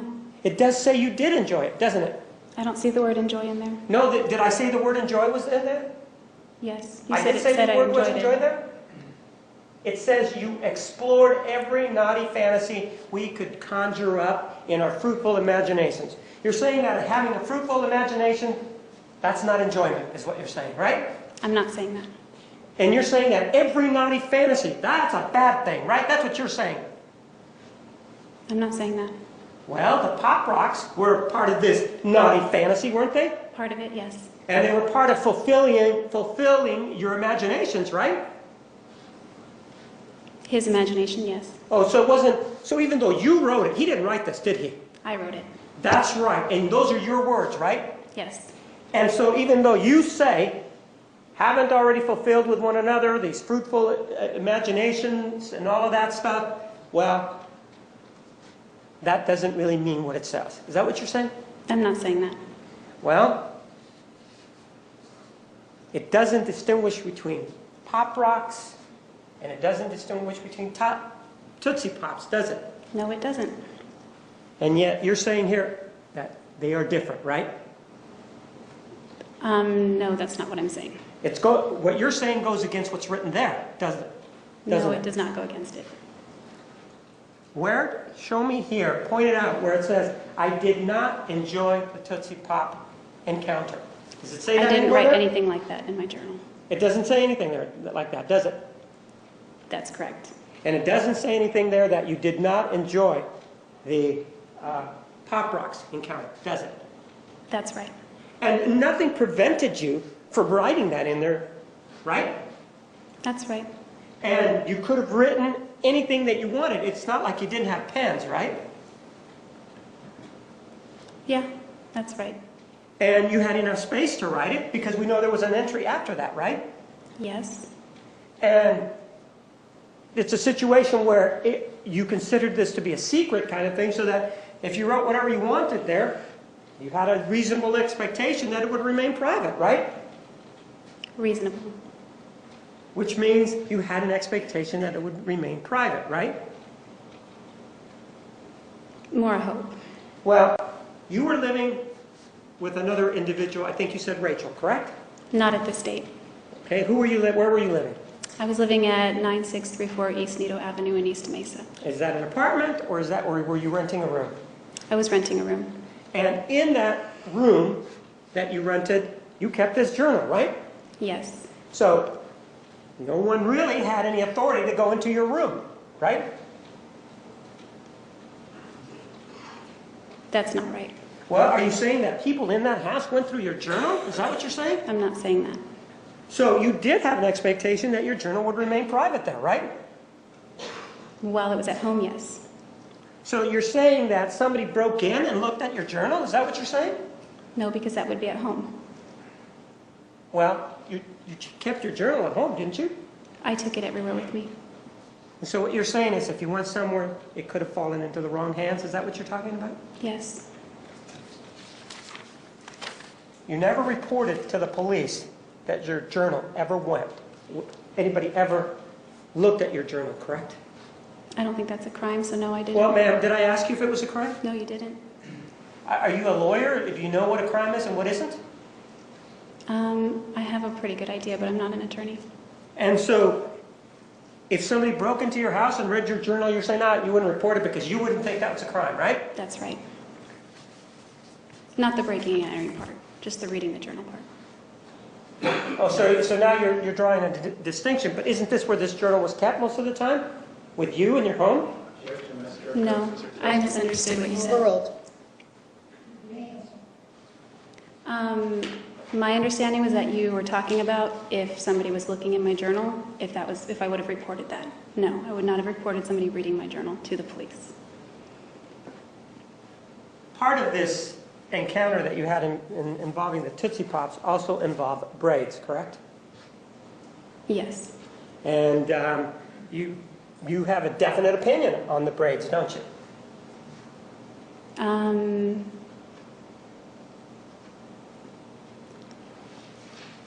Yes, I have an opinion. And you think they're hot, don't you?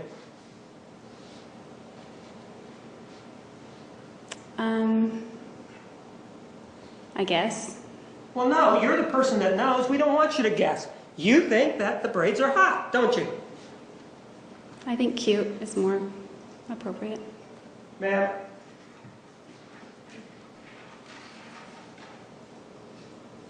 Let's take a listen then. I'll have this marked as an exhibit. It's part of the conversation that you had with Mr. Alexander back on May 10th of 2008.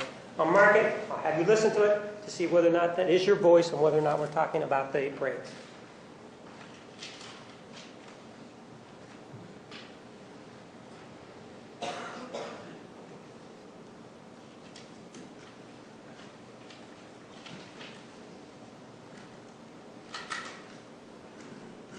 This is Exhibit 460.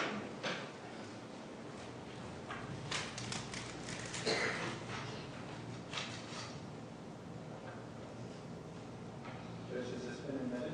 It has not. She's going to lay the foundation for it. Right? Jury can't hear? You know what I really liked is when we were in the bath with the candles and I had braids, Yes, there's an objection. bubbles. On Would you top of please? Oh, I love the braids.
You know what I really liked is when we were in the bath with the candles and I had the braids.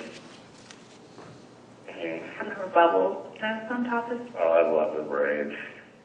I know that they're hot.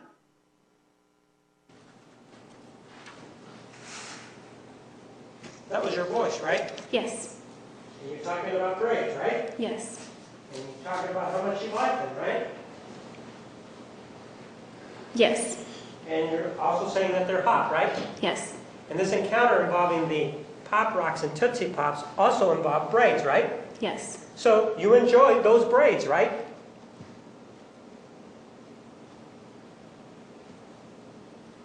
I don't. It's not a yes or no answer. Well, we did hear you saying that you enjoyed them, right? Do you want to hear it again? No. You did hear that, right? I said I like them.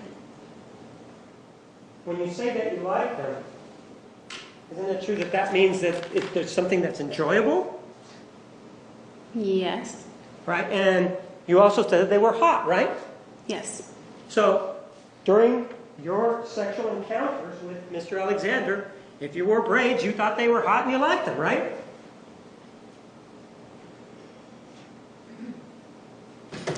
I liked his attention. Yes, both hot and liked him. Restate the question. When you were with Mr. Alexander, isn't it true? If you wore braids, you liked them.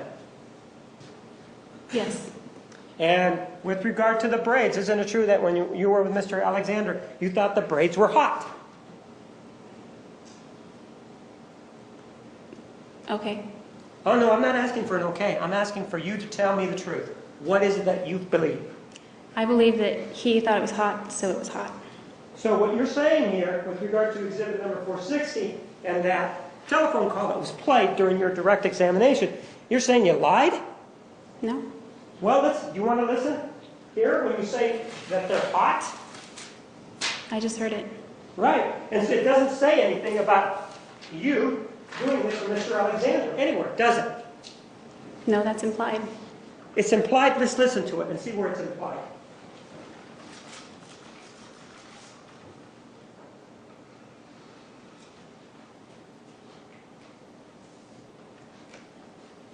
You know what I really liked is when we were in the bath with the candles and I had the braids. Some of them were bubbles, and I was on top of. Oh, I love the braids. I know those are hot. That's your voice, right? Yes, and Travis's.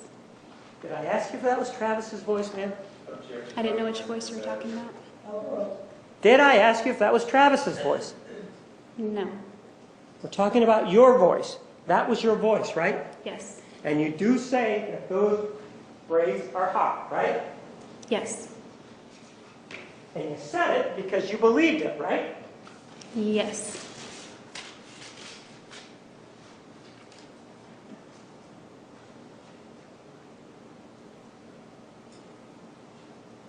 These two entries that we have here, these journal entries. Exhibit number 456. You start them out by dating them at the upper left-hand corner of each of that one, which is exhibit 456, and 458. You also date it on the upper left-hand corner, or the left-hand corner. Do you see that? Yes. And you've already told us that there are no dates in between the Sunday 12008 and Thursday 12408, correct? Correct. And you looked at the journal, right? Yes. There are no entries between those two dates, right? That's right. And it's fair to say that September 22nd of 2008 falls between this gap here, correct? Correct. And nowhere do you mention either in this January 24th of 08 or January 20th of 08 document, you don't mention anything about this physical encounter with Mr. Alexander that you told us happened on January 22nd of 2008, do you? No, I would have never. I'm not asking if you would ever. Do you mention it there? I said no. And with regard to not mentioning it there, nothing stopped you from mentioning it, right? Yes, something did stop me. So you're saying that somebody held your hand and stopped you from writing that? I'm not saying that. Are you saying that somebody came into your house and stole your journals and said, you know, and took whatever was the journal there so that took the journal so you couldn't write in it? I'm not saying that. You had the ability to write in it, right? Yes. You had the free will to write in it, didn't you? Yes. And there is nothing there, correct? Referencing that incident? Pardon? Do you mean referencing that incident? I can't hear what you're saying. Do you mean referencing that incident? There's nothing there regarding Right, that? there's nothing referencing that incident between those two dates, is there? There is not. The reason it's not there is because it didn't happen, right? That's not right. You do say in exhibit number 456, I haven't written because there has been nothing noteworthy to report, right? That's right. So to you, getting this injury to the left ring finger, that's no big deal then, right? That's not what it says. Pardon? That's not what it says. I'm not asking you what it says, I'm asking you what you think. It's no big deal to you then, right? Right? That's not right. Well, you came in, you told us about it, right? But it's not written in your journal, right? No. You didn't call the police, right? No. You didn't get any medical care for it, right? Not professional medical care. Ma'am, did you go to a doctor to get it looked at? No. Did you go to a hospital to get it looked at? No. Did you go to a friend's house or an acquaintance to tell them about it? Definitely not. And with regard to the conversation that you had with Detective Flores back on July 16th of 2008, you didn't tell him anything about that, did you? No, definitely not. In fact, you gave him a different story, didn't you? Yes. You told him something about these two people and how you got that injury to that finger, right? Yes. So you're saying that what you told the detective there was a lie? Yes. So you, in your view, when do you decide to tell the truth? When you're in this court and no place else? Is that what I'm hearing from you? No. I mean, just because you're in this court doesn't mean you have to tell the truth. That's what you're telling us, right? That's not what I'm telling anyone. Ma'am, nothing has stopped you from telling this story ever, correct? That's not correct. You have free will, don't you? Yes, I do. Nothing the detective did stopped you from telling him, right? Flores, no. Nothing stopped. You had a car back then, didn't you? When? When this supposedly happened, January 22nd of 08. Yes. You could have driven yourself to a hospital, right? Yes. You could have. Do you remember telling us about an incident that occurred in August of 2007 where you caught Mr. Alexander kissing some other girl, right? Yes. And you told us that, well, with regard to that incident, I called my father, right? Yes. And you told him some things about what you had seen and what had happened the day before, right? Yes. Nothing would have stopped you from calling your father to tell him that, right? Well, sorry, I'm kind of hyper-literal sometimes. Yes or no? Nothing did that day. Yes or no? Would anything have stopped you from calling your father?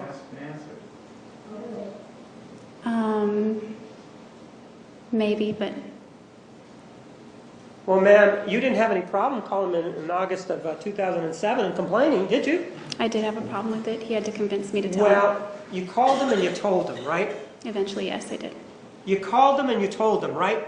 Yes. You could have called him and said, hey, I got this problem with my finger. You had a telephone, right? I didn't have a problem with my finger then.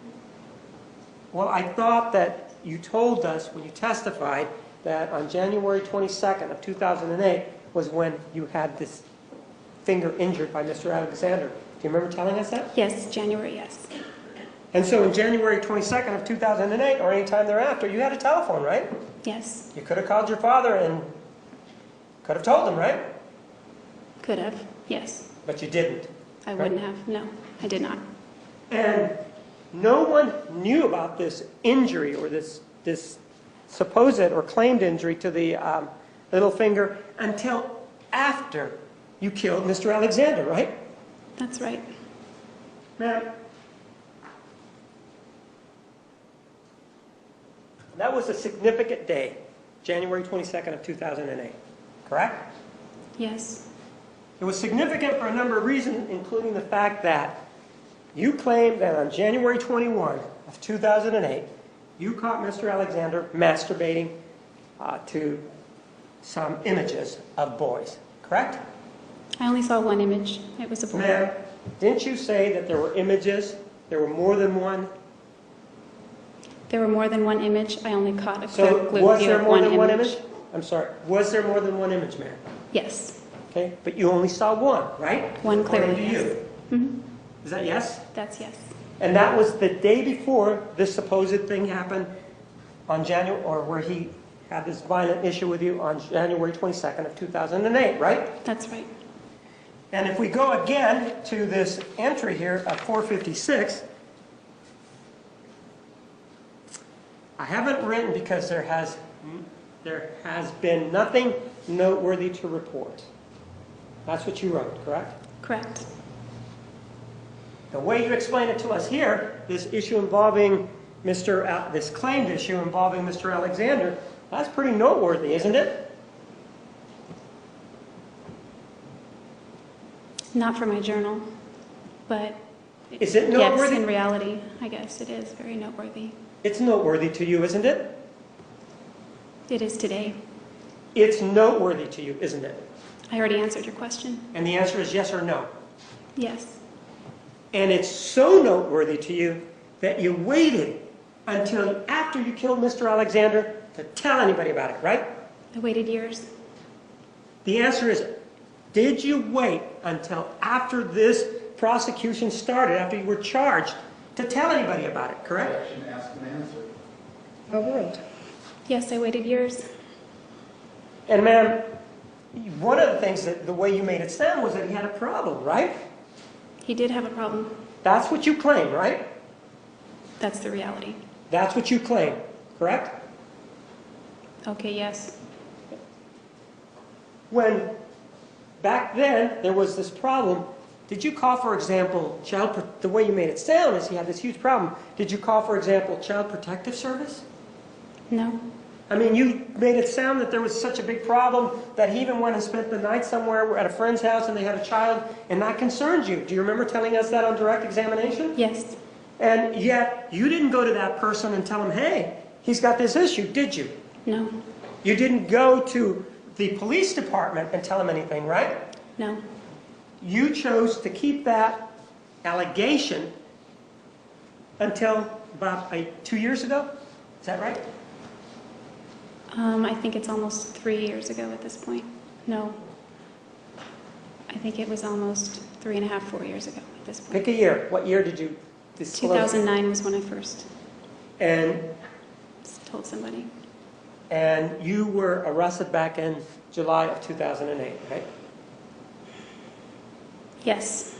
And when this detective interviewed you, you didn't tell him anything about it, did you? Definitely not. And you could have, though, right? In theory, yes, I could have. Ma'am, one of the things that happened with regard to this particular issue is that there was a hearing that was scheduled involving this, what time did this allegation happen? When do you claim that, we know the date, what time do you claim that you saw this masturbatory activity? It would have been in the afternoon after my morning shift. And what time would that have been then? I don't know the exact time, but it was afternoon well before it was dark. It was still light out. Okay, can you be more specific? Was it noon? It was after noon. All right, was it 2 o'clock? Objection, ask and answer. Sheriff says it should know time plus. Restate the question. If it was so noteworthy, why can't you remember the time? It was kind of traumatic. So, what? Just because weren't your senses heightened at that time that you saw this? Didn't you get angry or upset? Objection, compound question. Were you angry? I was sick to my stomach. Ma'am, were you I was angry? not angry. Were you angry? I became angry later, but not in that moment. Were you angry at that time, ma'am? I said not in that moment. So the answer is no, right? Yes. Were you upset at that time? Yes. So if you're upset, aren't you kind of, your senses heightened at that time to know the time? Objection, she said answer the question. Overruled. Can you repeat that? Weren't your senses heightened because of this anger to at least know the time so if somebody could check it out? Well, you said because of anger, but I wasn't angry at that moment. Well then, you see this, you're not angry and you're not upset, right? I am upset. Oh, you are upset. If you're upset, don't you think that that would have heightened your senses over what you just saw? My mind doesn't work like that. So the answer is no then, right? Objection, ask and answer. Overruled.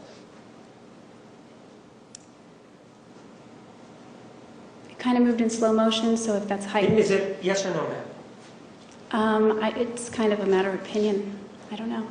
And I'm asking for your opinion. Again, ask and answer. She can't speculate.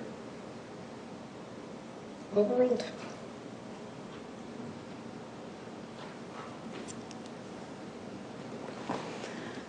Whether it's heightened, my perception of things, is that your question? Right. At that time when you're viewing this, the way you described this, bad act.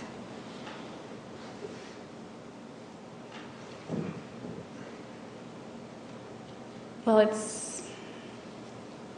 I'm not sure.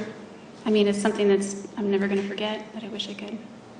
You're never going to forget it, is what you just said, right? That's right. But you have forgotten the time. I know it was the afternoon. Ma'am, I'm asking you for the time. Objection, Ms. Characterizes her testimony. She said she doesn't know the time. Restate your question, sustained. You said that you'll never forget it, right? The incident. Right. And I'm asking you, isn't it true that you forgot the time? Objection again in Ms. Characterizes testimony. She said she never knew the time. Sustained, rephrase. You said that you had just been out from Mimi's Cafe, right? For a little while. Pardon? For a little while. I was off work for a little while. You worked at Mimi's Cafe, right? Yes. You had been working that day, right? Yes. Your shift was over, right? Yes. What time did your shift start? It varied. That day, what time did your shift start? In the morning. What time? Sometime in the morning. I don't know the exact time. You don't know the exact time, yet you knew that you had to be there on that day at a certain Yes. time? What time does Mimi's open? I've never opened Mimi's, so I'm not sure, but they open early. So you don't know the time that it opens, you don't know the time that you went to work, right? Not the exact time. Just the morning is what you can give us, right? Yes, early morning. So if you went at 10 o'clock, 10 to 12 would only be 2 hours, right? That's right. Was it an 8-hour shift, ma'am? No, they aren't 8-hour shifts. So on that day, it was not an 8-hour shift, right? That's right. How many hours was your shift? It depended on the flow of business. I understand that it may depend on that. How many hours did you work on January 21 of 2008 on this day that this horrible thing you claim happened? I would only be able to tell you a range. How many hours then? Give me a range. Since what you're telling me is you don't know. I know the range, but not the exact hours. So you're telling me you don't know the exact hours, Yes. right? And anything else that you would give me would be a guess, right? Yes. And, ma'am, do you have, I mean, you had a lot of memory for a lot of events involving sexual instances with Mr. Alexander, yet you seem to be having problems with your memory here today. And you also alluded to a little bit that you have problems with your memory. Is this a long-standing thing that you've had problems with your memory, or is this just something that happened recently? Objection, compound question. Sustained. Your problems with your memory, is it of recent vintage? Define recent? I don't know, since you started testifying. No, it goes back further than that. How long far back does it go? I don't even know if I'd call it a problem. Well, just tell me how far back it goes. You said you were going to tell me, so tell me, please.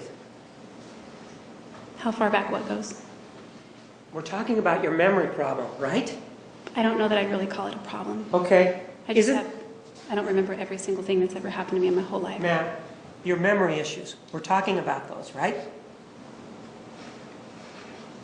I wouldn't even call them issues, but okay, my memory? Well, you don't want to call them problems, right? No, I don't want to call You don't them want to call them issues, right? I don't know. I really Right, don't. you don't want to call them issues. You just told me that, right? I didn't say I don't want to. All right, so can we call them issues then? Okay. With regard to these memory issues that you claim to have, when did you start having them?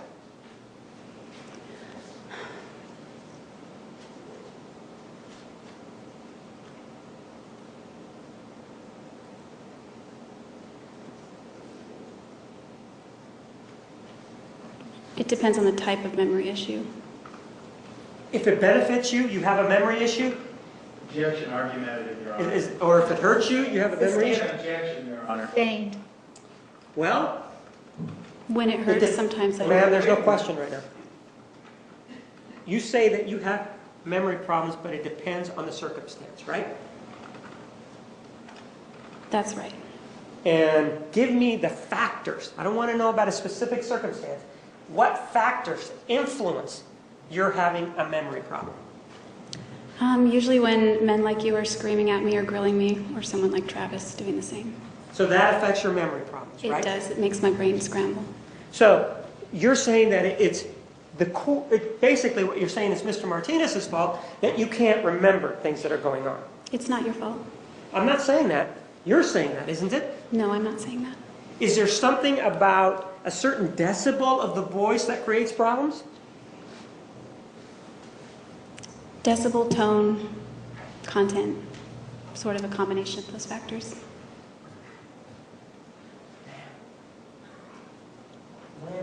Objection, Your What Honor. time? This is just a stunt. Mere approach. You may.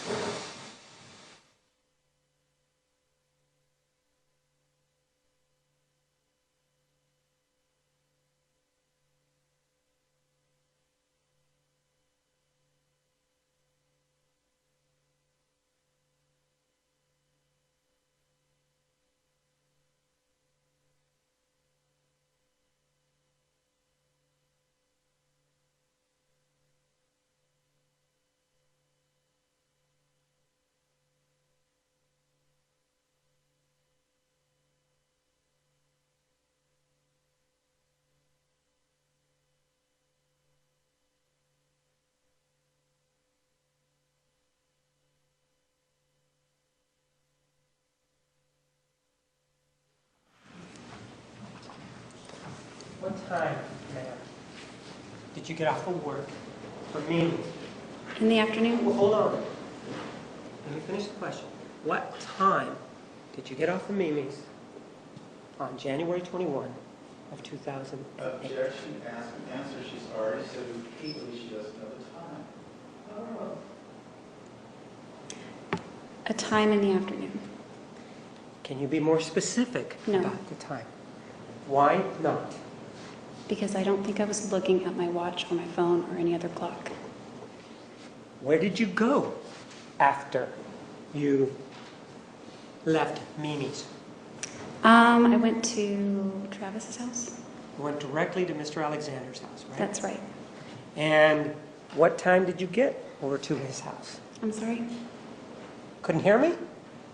I couldn't hear you. What time did you get over to his house? Objection, that's an answer, she's already said she didn't know the time. About 20 minutes after I left Mimi's. And when you got there, ma'am, did you walk in? Yes. Front door? Yes. Was it open? Yes. Was it unlocked? Yes. And you said you walked in and you went straight up the stairwell, right? Yes. And you didn't say a word going up the stairwell, did you? I'm sorry? You didn't say a word going up the stairway, did you? I don't remember. Didn't call out his name, right? I might have, yes. And ma'am, in January 21 of 2008, you and he were broken up, weren't you? Yes. So it wasn't like you were boyfriend and girlfriend that you went over every day, right? We were not boyfriend-girlfriend, but I went over almost every day. Pardon? We were not boyfriend-girlfriend, but I did go over almost every day. You're mumbling, I didn't hear you. We were not boyfriend-girlfriend, but I did go to his house almost every day. And on this particular day, what were you there to do? He needed help putting boxes up in his attic. And had you talked to him about this previously? Yes. Was it via text message or was it via some other method? I don't remember. It was discussed. Was it via telephone? Probably. Well, ma'am, how could you discuss it by telephone if you were working at Mimi's? It was discussed previous to my shift. So what time did you discuss it then? It had to do with, well, it wasn't that day. It was weeks ahead of time. It was about the Christmas things that were in his attic. So now it wasn't that day that you discussed it, right? Once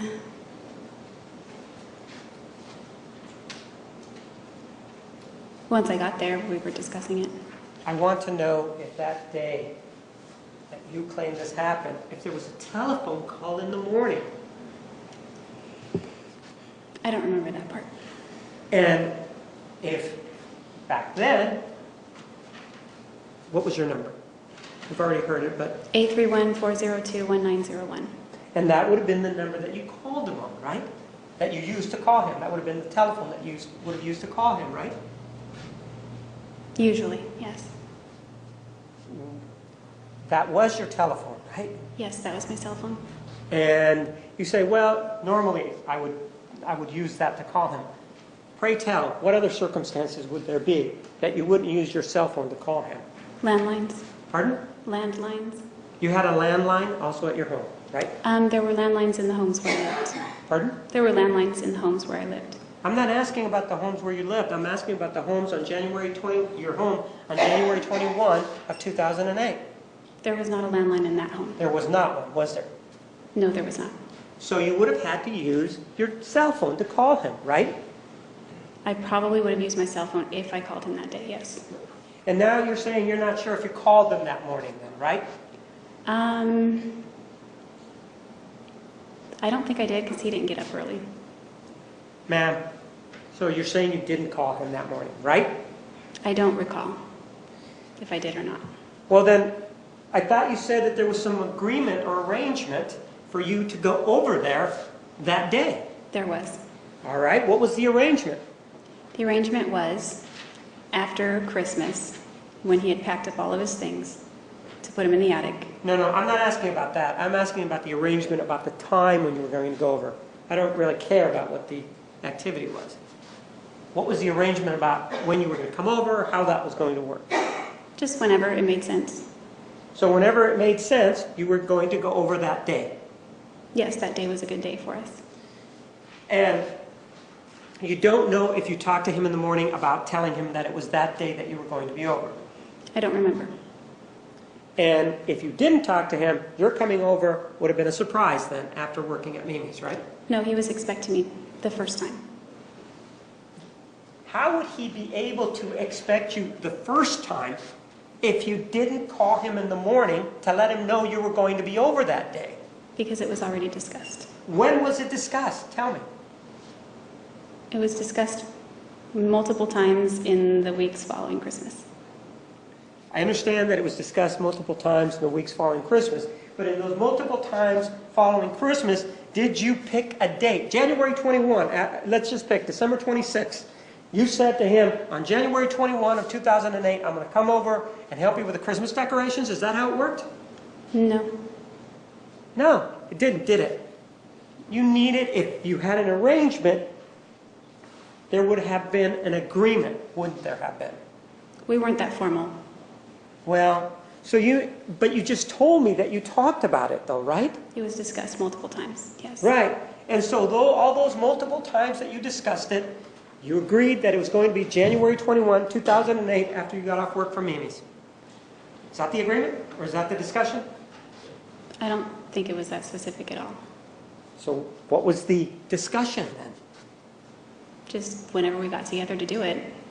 So then he wasn't expecting you like you said he was when you came over that day. He was hoping I would come over to help him with those things. Ma'am, you keep saying he was hoping. How do you know he was hoping if he didn't even know you were coming over? Based on our discussions. So in your discussions you told him, I want you to hope that I come over on the 21st? I didn't tell him that. Of course you didn't. The point is, you can't tell us anything about the circumstances of that day, can you? That's not true. Well, you can't tell us about the time, right? Not a precise hour and minute. You no. can't tell us what you worked at Mimi's, right? What hours, right? Not the precise hours. You can't tell us what time you got over to his house, right? Not the precise minute. You can't tell us if there was even a telephone call that morning, right? I don't remember if there were calls that morning. Right. Can't tell us anything. But you can tell us that you walked in and then there was this issue and you went in to help him with the Christmas decorations, right? Yes. And after you helped them with the Christmas decorations, you left, right? Yes. Drove away, right? Yes. Came back, right? Yes. And according to you, that's when you saw Mr. Alexander engaged in this masturbatory activity, right? Yes. And according to you, there were multiple photographs, but you saw one of them in particular, correct? Yes. And you then left, right? Yes. And you left in your car, right? Yes. And you went home and started driving around, right? I went home, threw up, cried, then drove around. Sure, you did all these kinds of things that afternoon, right? Yes. In your car, right? I didn't throw up in my car. What's that? I didn't throw up in my car. No, you drove off in your car, correct? Yes. Well, isn't that problematic since you were driving Mr. Alexander's car? I wasn't driving his car yet. We were supposed to swap cars. Well, he didn't have a car that day, right? We were switching cars Ma'am, back did and he forth. have a, my question He is, did have a car. isn't it true he did not have a car that day? No, he had a car. Well, ma'am, let's take a look at some of the text messages, okay? Okay.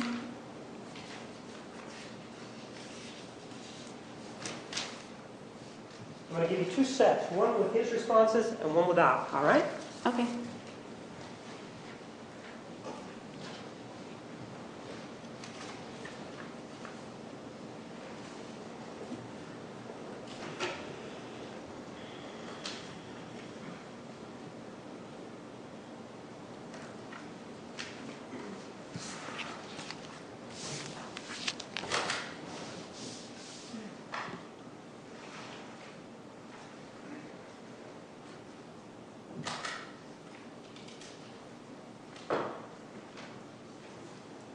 Take a look at Exhibit 461.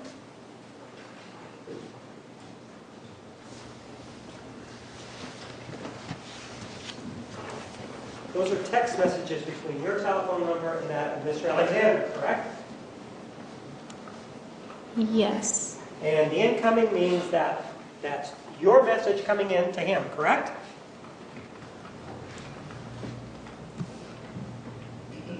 Ma'am? Wait, say that again. I'm sorry. I was Do you reading. remember previously testifying that when incoming was on these text messages that meant that that was you calling or that was you leaving the message? That was me sending the message. Right. And the outgoing is him sending it out, right? Yes. You also talked a little bit about the timing on there, right? The times that are designated. Yes. You indicated that, well, it was 7 hours off, right? Yes. That copy that I've given you has taken the time to write down the actual times minus 7 hours, right? Yes. Go ahead and review it to make sure that the times that are on there are correct.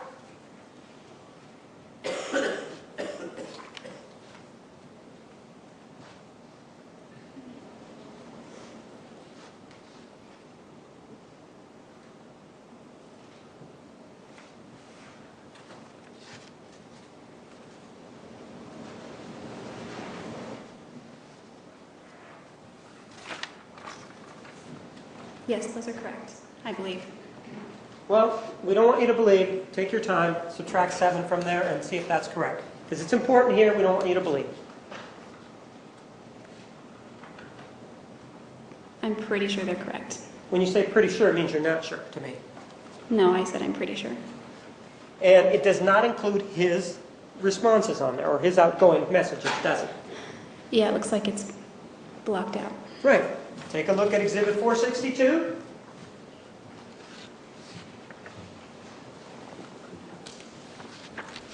Same thing, right? Except that this one includes his responses on there, right? Yes. Okay. The times are also written in there, correct? Yes. And to the best of your knowledge, those are the accurate times that are written in there. Those are the accurate times that that message was either outgoing or incoming, right? That is right. Okay. Hang on, let me check. Yeah, they look like they match. Okay. I may have those back.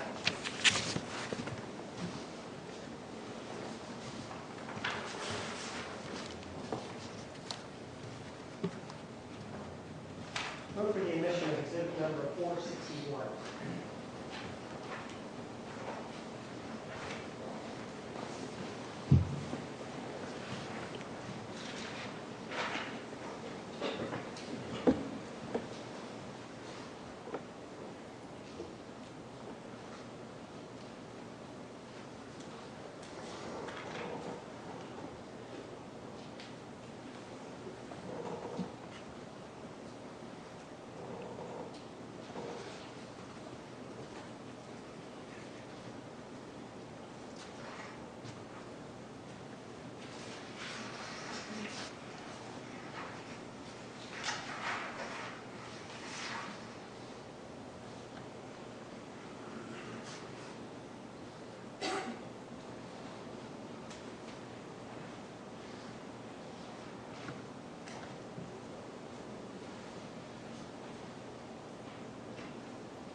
objection to 461, Your Honor.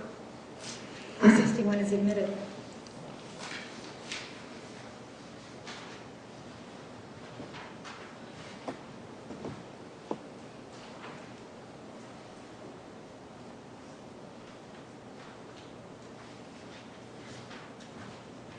Take a look at Exhibit 461. And let's talk about the times first. Do you see that, although it says 1:22:08 at 003850, someone has written 1:21:538 p.m. because of the 7-hour time difference that you talked about previously on direct examination, right? Yes, And when we talked about, it's got your name on there, right? that's right. It's got your telephone number on there, right? Right. And then it has the time of January 21st at 5:38 p.m., right? Yes. And then it says, you say, I can't remember, am I coming in for you on Wednesday at 10:30? Isn't that what it says? Yes. Then, you see the next one at 6:41 p.m., right? You claim that you have already left Mimi's Cafe in the early afternoon, right? Yes. And so, No, I didn't say early. I said sometime in the afternoon. but you can't tell us the time, right? That's right.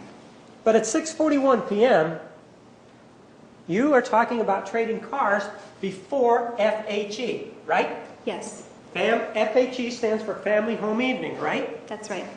And Family Home Evening starts at 7 o'clock in the evening, doesn't it? I don't remember. Well, you were practicing Mormon, weren't you? Yes, sort of. And you attended Family Home Evenings. You were telling us about that, right? Yes, I did. And you attended them more than once, right? Yes, I did. And of all of those times that you attended, didn't they start at 7 o'clock? I don't remember. They were in the evening, but I don't remember the time. Would they have started at 10 o'clock at night? No, they were not too late. How long? Isn't it true that they lasted about an hour, Family Home Evenings? Yes, roughly an hour. And then the people that were there, the singles that were there, would get together and get involved in some sort of social activity, right? Yes. Bowling, that sort of thing, right? My ward never went bowling. Movies, something like that. My ward never went to movies. Going out to dinner. It was usually at the church. But it could also be at people's houses, right? Yes. And then at 7:19 p.m., you're sending him a text. Never mind, one of the stores I need to go to closes at 8 p.m. I'll just go tomorrow, right? That's right. That's evening now, right? Yes. You said that this incident involving the masturbatory conduct occurred in the afternoon, right? It did. So it would have happened before 7:19 p.m., right? Yes. And you were already gone. You were wherever, right? Yes. And you told us, though, that no, he kept calling you and kept calling you, and then you said you called him back, right? Yes, I did. And then you went out and got him something from, I think it was Starbucks or something, and you brought him something over. Do you remember saying that? Not that day. Well, then you went over to his house, though, right? I did. And you went over and then you had sex with him, right? Yes. What time did you go over to his house? It was in the evening. What time? Don't know the time. Well, if he's going to Family Home Evening, he's not going to be around. If it starts, assume it starts at 7. He's not going to be around at 7 o'clock, is he? Facts, not in evidence. Restate your question. Restate. If, just for hypothetically speaking, man, if Family Home Evening starts at 7 o'clock, he's not going to be home at 7 p.m., is he?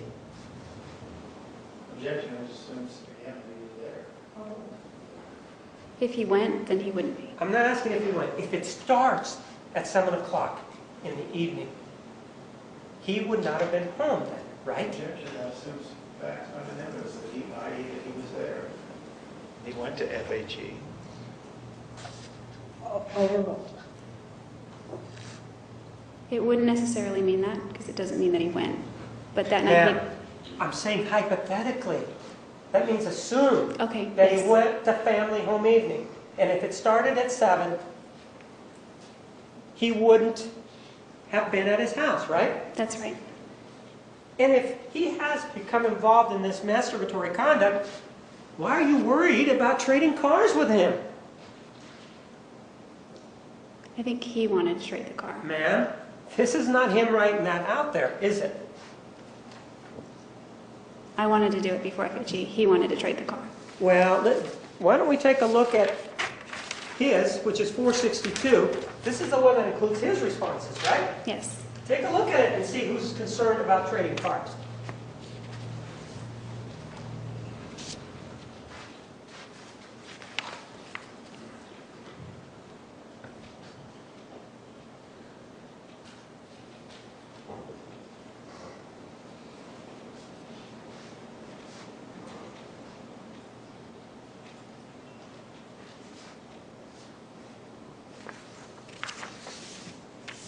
It indicates the back and forth involving the car, doesn't it? Yes, it does.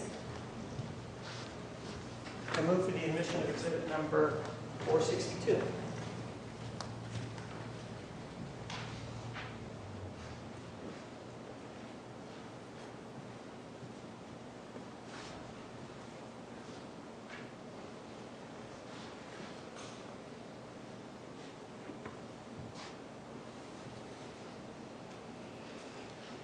No objection. 462 is admitted. Ma'am, do you know who Alice Laviolette is? Yes. She's somebody that is assisting you in this case, isn't it? Yes. Isn't it true that you told her that the masturbatory conduct involving Mr. Alexander took place while he was on the computer? No, I never said that. Isn't it true that you've heard a statement from her indicating that you told her that the masturbatory conduct took place while he was on the computer? No, I've never heard her say that. Ma'am, were you here at a hearing? Objection, Your Honor. May we approach? Okay.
Ma'am, isn't it true that you heard Miss LaViolette indicate that you told her that you saw Mr. Alexander masturbating to images on a computer.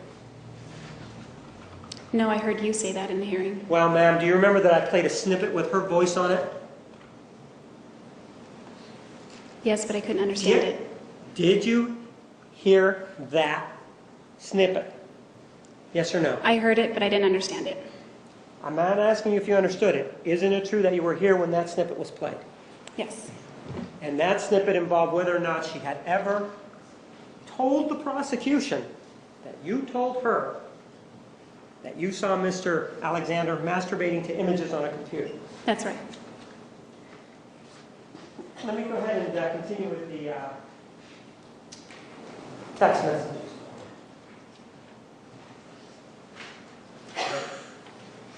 This is now Exhibit 462.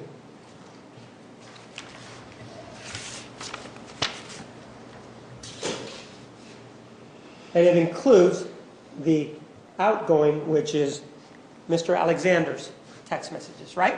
That's right. And we were talking about exchanging cars before going to FHE, Family Home Evening, right? Yes.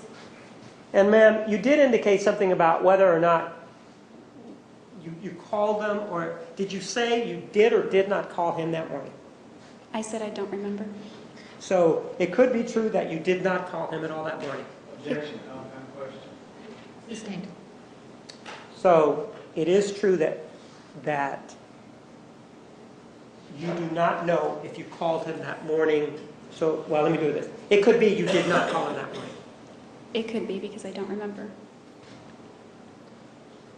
And again, is this issue with your lack of memory because of the questions, the way they're being posed? No.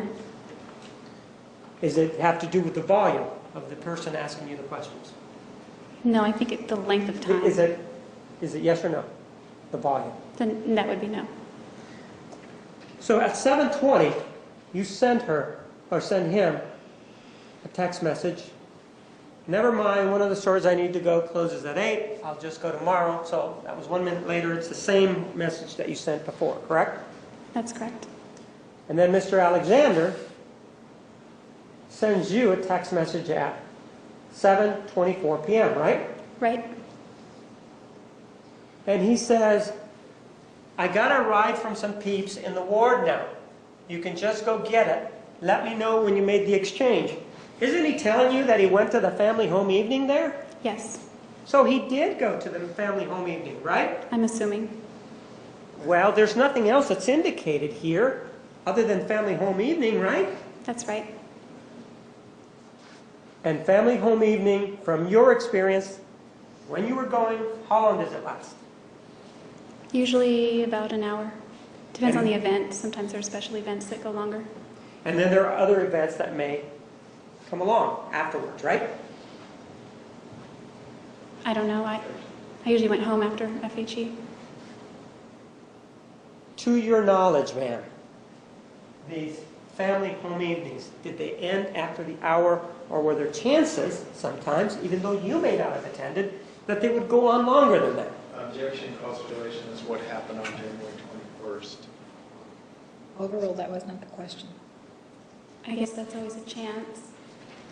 Well, I'm asking from your knowledge when you were going. Typically, we all dispersed. It was a Monday night. We didn't hang out too late. Okay.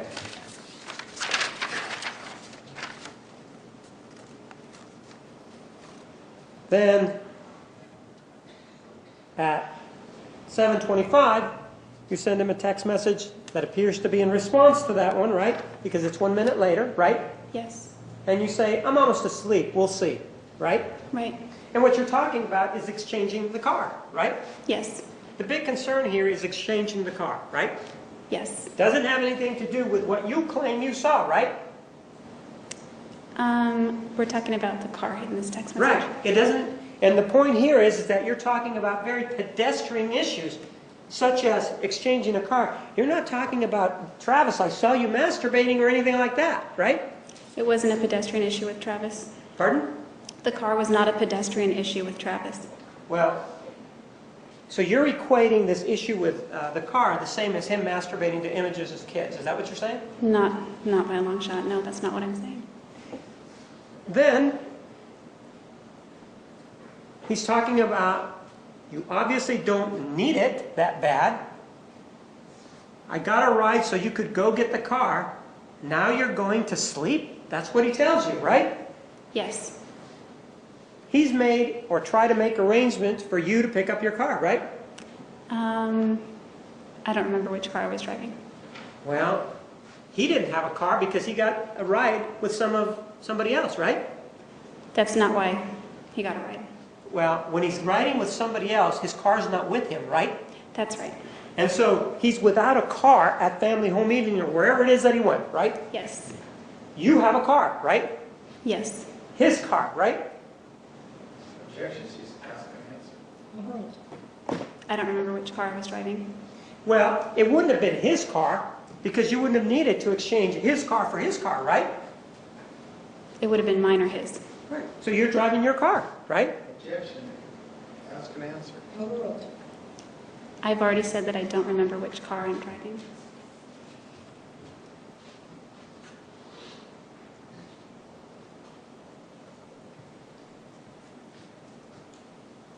You indicated previously that after this happened, you went home and he kept trying to call you over and over, right?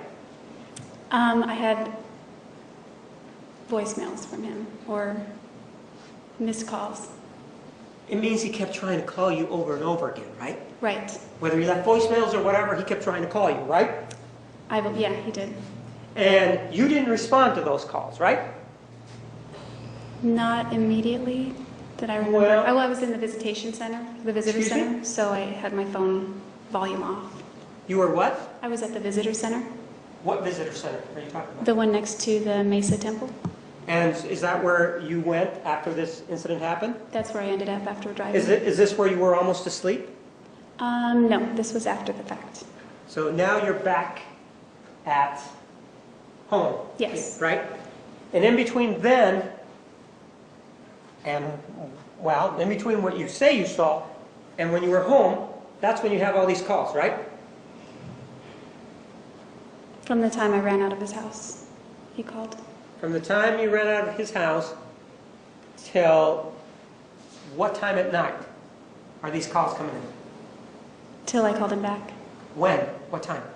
As soon as I left the visitor center, I called him. Right? So you're sure that there's a bunch of calls that he made to you, and then they sort of piled up, whether they're voice messages or missed calls, and then you returned his call, right? That's how I remember it, yes. Okay. Actually, that's not the way it really went on that day. Isn't it true, ma'am, that there were actually 5 calls that day between you and him, where he called you 5 times and you called him back 5 times? Did you know that? That there were many more than 5. There may be 5 from his cell phone. I'm asking cell phone to cell phone. And you're saying that at that time you only had your cell phone, right? I only had my cell phone. Right. At the visitor center. Right. And he left you 5 calls, or he left you calls, right? Yes. And actually there were only 5 calls from him all day long to you on the 21st. Isn't that true? That's not true. Isn't it true there was only 5 return calls from you on that day? That might be true. And in fact, when you say that he was calling you all the time, it didn't go this way that you called him at 3:53 in the evening or the afternoon, didn't you? That sounds accurate. And then you called him again at 4:09 in the evening, didn't you? That sounds accurate. And he returned your call at 4:29, right? I believe he did.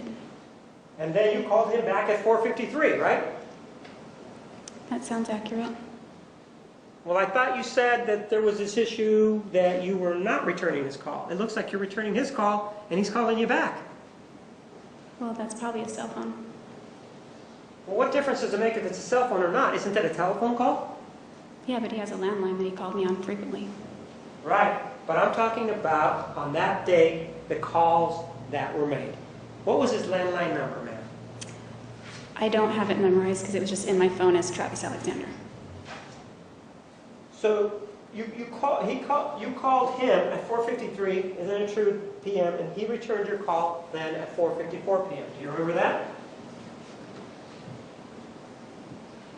I don't recall that specific, but Isn't it true he then called you back at 5:11 p.m.? Remember that? not specifically. How about him calling you back at 5:20 p.m.? I don't remember specifically. And how about him calling you back at 5:48 p.m.? I just know he called me a lot that day. And then you returned his call at 5:53 p.m. Do you remember any of that? The time sounds accurate. Well, then if we go then to 462, which is the text messages, have these calls and then it picks up with text messages. You see that? Yes, The communication does, right? yes. So there was never a time when, as you said previously, where you and he were not communicating. You're either communicating by telephone or by text message, aren't you? No, there's a gap. Well, you said that it was right that you called him at 5:53 p.m., right? You just said that that sounds right. It sounds about right. I don't remember the times. Right. And then the first message after this call that you said sounds right at 5:53 p.m. is at 6:41, right? Yes. Less than an hour later, right? The text, yes. And then there's one at 7:19. Right? Yes. And if we say, hypothetically speaking, that family home evening starts at 7, he's already at family home evening by the time that he sends you this text at 7:24, right? That's right.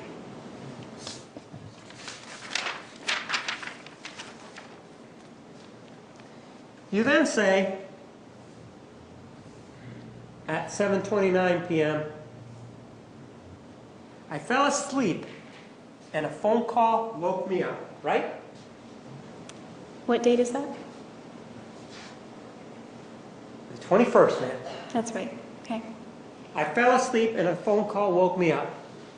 I thought you said you were at the LDS Center off of Dobson and Southern. Not by this time. I thought you were asleep. I went home and crashed. I'd been crying and I had a migraine. So, when did you go to sleep? Give us a time. I don't have a time that I fell asleep. I went to sleep after I left the visitor center. Well, when did you have time to sleep if you're calling him back and he's calling you, and then right after that, you begin texting back and forth? When is it that you find the time to sleep? Well, I didn't sleep for a long period of time. I just dozed off. Well, you do say at 7:25 p.m. that you're almost asleep. We'll see about this car transfer thing, right? Right. And then you put the Z's on there that indicates you're going to sleep, right? I was very tired, yes. And so you went to sleep. You say you went to sleep, right? I was laying there very tired and I think I fell asleep. Well, then you say at 7:29, 4 minutes later, I fell asleep and a phone call woke me up. That's when I sent you a text. That's what you say, right? Yeah. Well, when is it that you're sleeping? What's waking you up between those 4 minutes? What's going I don't on? think I'm sleeping right then. I don't know. I fell asleep. He wanted me to get the car. But he's at family home evening already. And he doesn't care because he's already at family home evening, isn't he? He was a little upset because he got a ride because he thought I was going to go get it. But it didn't happen, did it? No. And the big point going on here is not talking about anything that may have happened. You're not saying you're upset about anything. You're just talking about this car being exchanged, right? We're talking specifically about the car exchange in the text message. And you don't say, I'm upset, we need to talk, or anything like that, do you? No. You say you have a really bad headache, that you can barely move, right? Yes. And that's at 7:36, right? Yes. And then there's a gap of approximately 2 hours or an hour and 45 minutes, which could be with an activity with family home evening, right? Yes. And he says, all right, I'll get it tomorrow then, right? He says for me to get it tomorrow. All right, get it tomorrow then, right? Yes. In other words, make the whatever exchange of cards that's going to happen, let's just do it tomorrow, right? Yes. Or have you do it tomorrow, right? Right, whichever. Which indicates you aren't going to get together that night, are you? At the moment, yes. Not at the moment. It says, do it tomorrow. Isn't that what it says? When that text was sent, yes. Okay, but then you want to talk to him, right? Yes. And that's at 9:16 p.m. You say, can you talk right now? And he says, no, not right now, right? Yes. Presumably, if he went to family home evening, I'm not saying that he did, that's probably what he's doing, if he did go, right? If he did go. If he Maybe. did go, right? If family home evening is still going on at that hour. And then, but previously, ma'am, you told us that he was the one that wanted to talk to you, right? Didn't you tell us that? That he kept calling until you relented, and then you went over, right? He did want to talk to me, yes. Right. But it looks here that, like you want to talk to him, doesn't it? I do now, yes. And then you're still not together at 11:33, and you sent him a message, how long, right? That's right. How long is he going to be out, is what you're asking him, aren't you? No, how long till he is ready to talk? Well, that's part of, given what we've seen about this relationship, isn't that part of your jealousy because you want to know what's going on with him that night? Objection, argumentative. Sustained. Ma'am, how long, that's you saying, how long before we can talk, right? Isn't that what it means? Yes. And then he says to you, and the times aren't there, but he does, and by that I mean they weren't written in. It says, did you use my phone this morning without asking, right? Yes. So if you got together with him, it was after 11:33, after he got done doing whatever he was doing, right? What was that question? If you got together that evening, it was after he got done with whatever he was doing. That's right. And so it doesn't seem like he's in a hurry to talk to you, does it?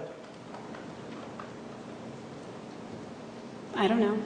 It doesn't seem like he's all this, like this upset that you portrayed him, that he really wanted to talk to you about this issue that you say that you saw him engaged in, right? Objection, causes speculation.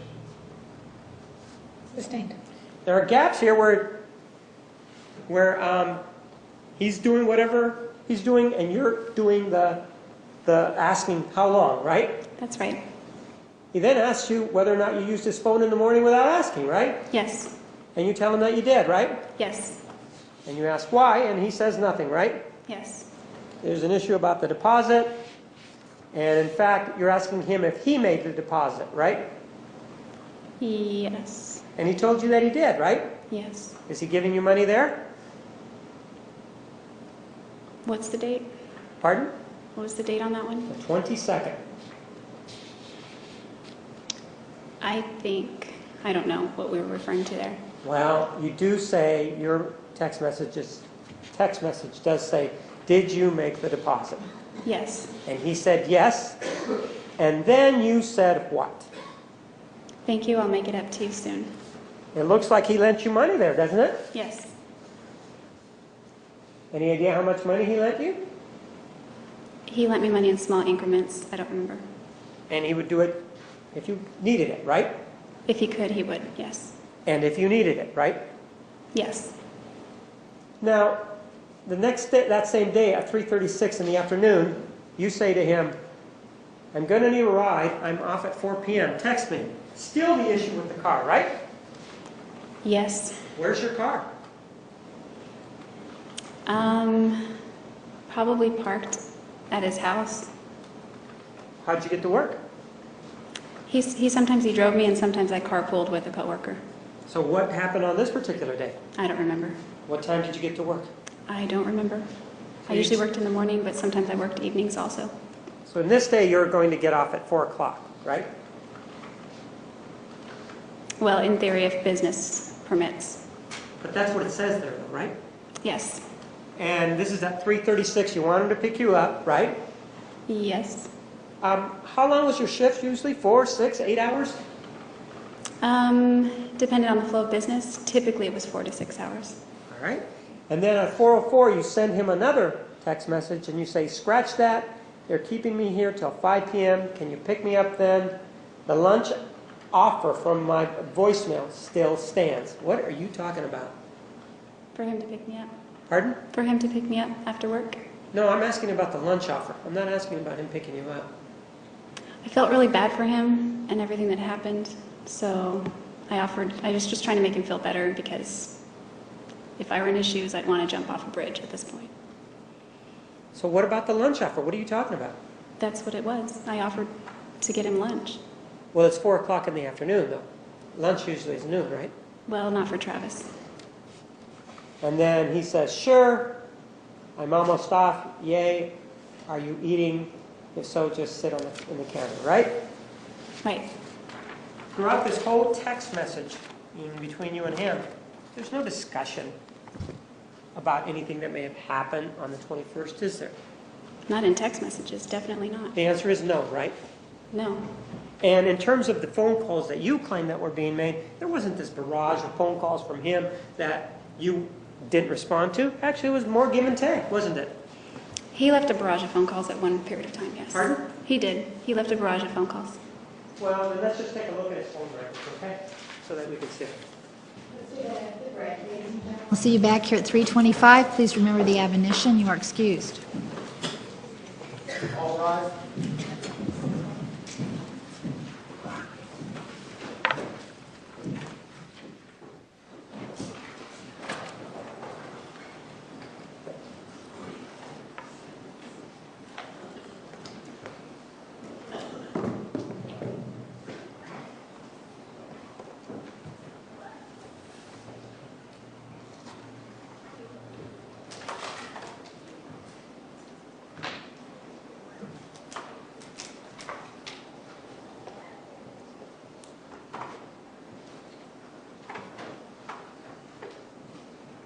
Record will show the jury has left the courtroom. Ms. Arias, you may step down. We are at recess.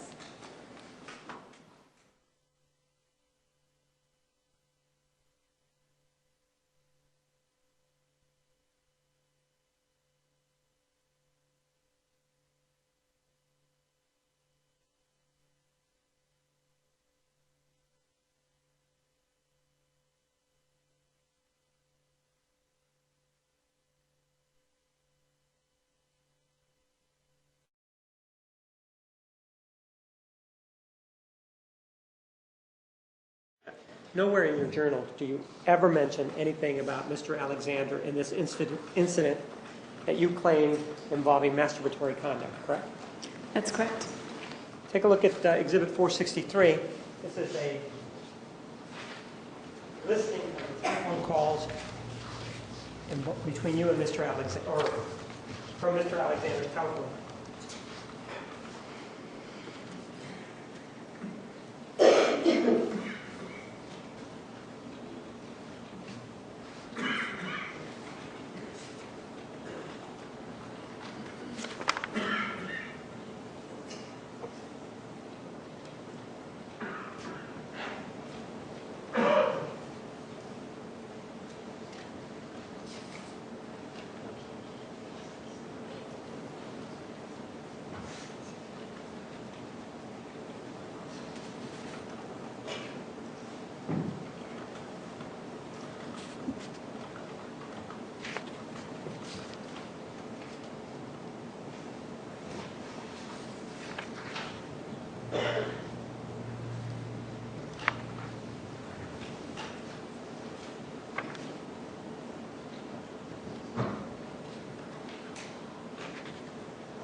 Okay. I understand that those are not your own records, right? That's right.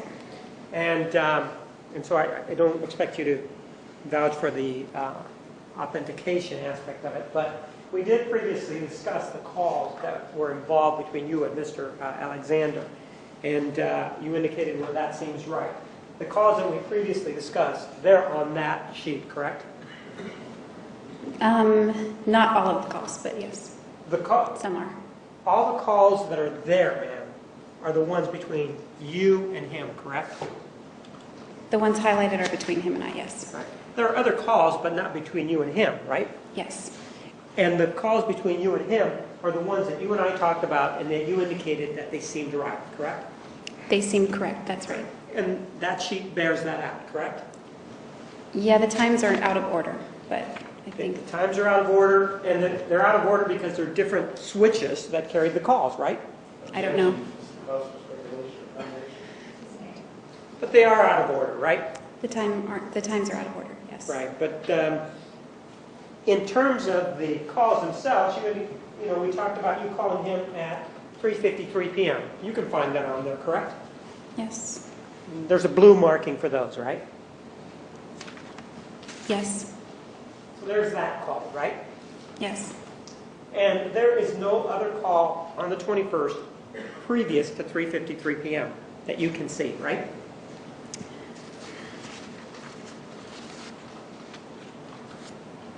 You mean from me to him? Right. Or from him to you, or from you to him.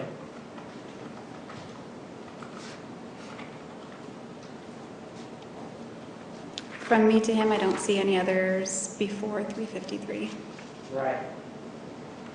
And the last call that was made by Mr. Alexander on that telephone, and we talked about these calls, was at 7:11 p.m., right? There are no calls from his phone after that.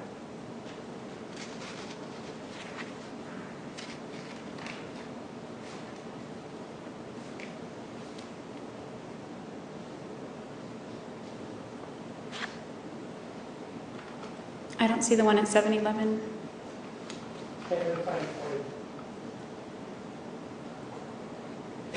The last call period that he made, not just to you, but to anybody.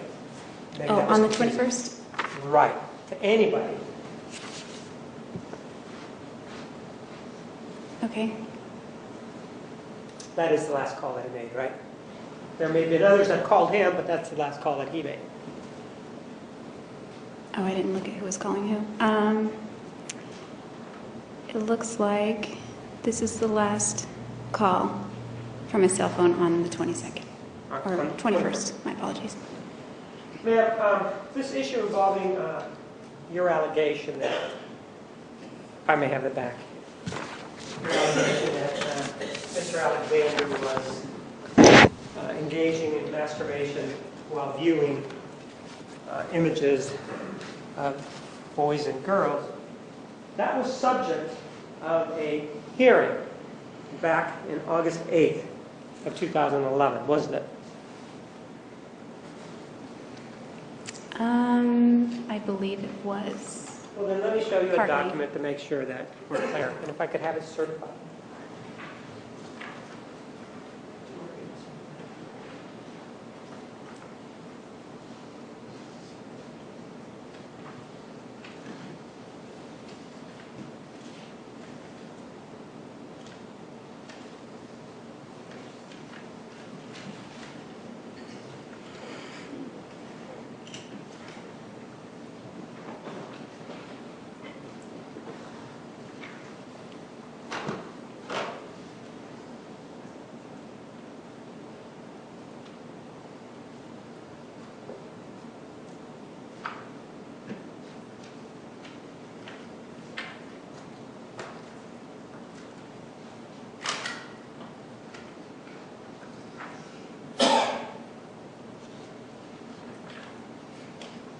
Before the question begins, I'm going to object to the rules related to the hearing on August 8, 2011.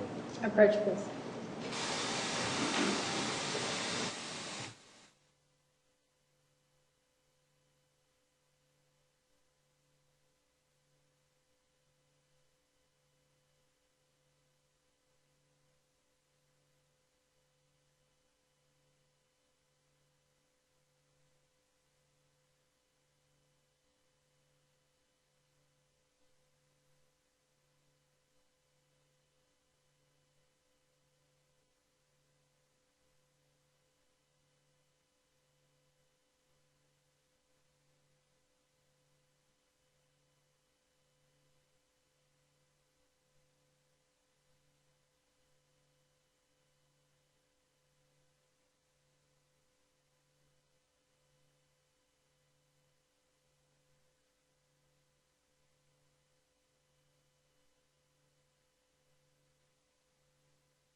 report and see if that refreshes your recollection as to the date of the hearing, which is on the upper right-hand corner, and then take a look at page 3 to see if that refreshes your recollection that there was a hearing involved.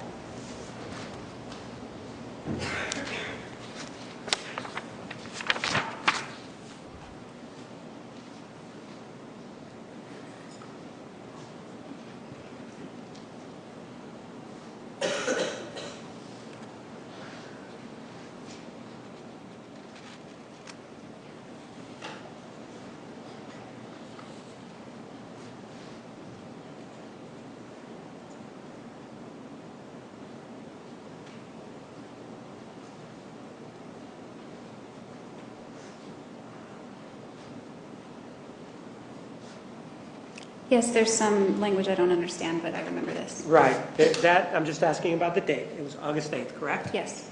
And during that, the purpose of that hearing involved at least an aspect of the allegation that Mr. Alexander had engaged in pedophilic conduct, right? Objection, this characterizes the hearing.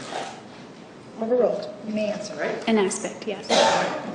And 4 days, on August 4th, before that, you tried to get somebody to lie at that hearing, didn't you? No. All right, let me show you some documents.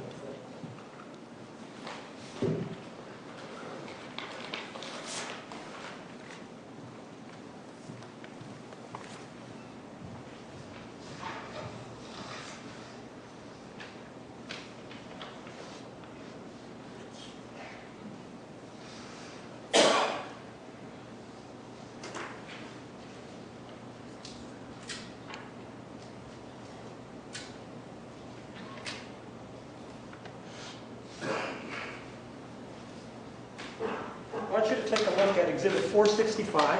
Judge, we're going to object at this point. Yes, you may approach.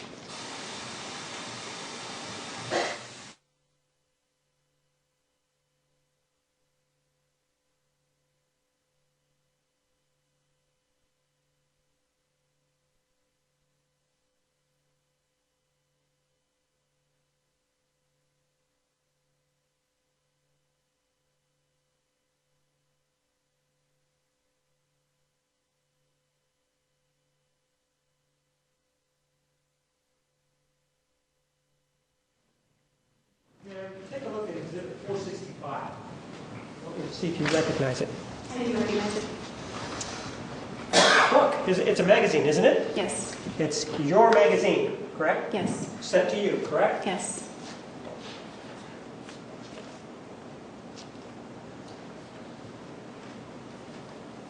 Move for the admission of exhibit number 465.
magazine, you received it, right? In the mail, and you had it in your possession at one point, right? Yes. And you had it in your possession on August 4th, correct? I think I did. Pardon? I think I did, yes. I move for the admission of exhibit number 465. No objection. 465 is admitted.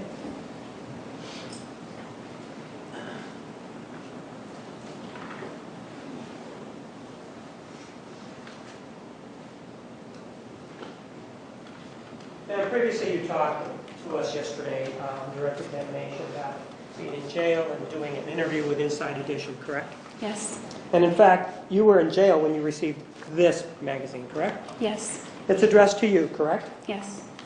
And with regard to this magazine, on August 4th, isn't it true that an individual by the name of Ann Campbell came to visit you? Yes. And she came by and she started to visit. The visitation began at 1:36, but for you roughly around 1:30 in the afternoon, right? Yeah, it was in the afternoon. And that conversation between you and Ann Campbell lasted approximately an hour, correct? It lasted a long time, from what I remember. And as part of the process, while you were there, one of the things that, or as part of the visitation, one of the things that you wanted to do was to give 2 magazines to Ms. Campbell, correct? Yes. And the way it works is that before you give that magazine, it has to go through a guard so that they can give it out to the person, right? It has to go through a sergeant. Right. And in this case, that's what happened with this magazine, correct? Yeah, it goes through, I'm sorry, it goes through an officer, then a sergeant, then another officer. But you, and bottom line though, is you wanted to give this magazine to Ann Campbell, right? That one and another one. Right. The Star magazine, correct? Yes, it was Star. Well, let's look at the other magazine.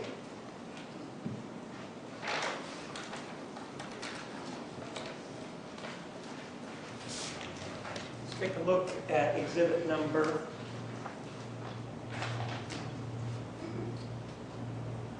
466.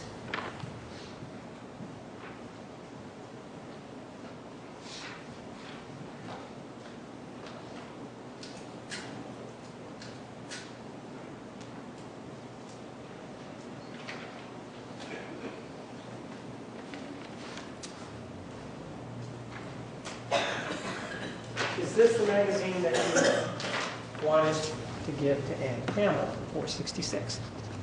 That looks like it. Well, it's got your name as the addressee, right? Yes. And it is a Star magazine, correct? Yes, that's the one. And this is the one that went along with the photography magazine, correct? Yes. I move for the admission of exhibit 466.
No objection. 466 is admitted.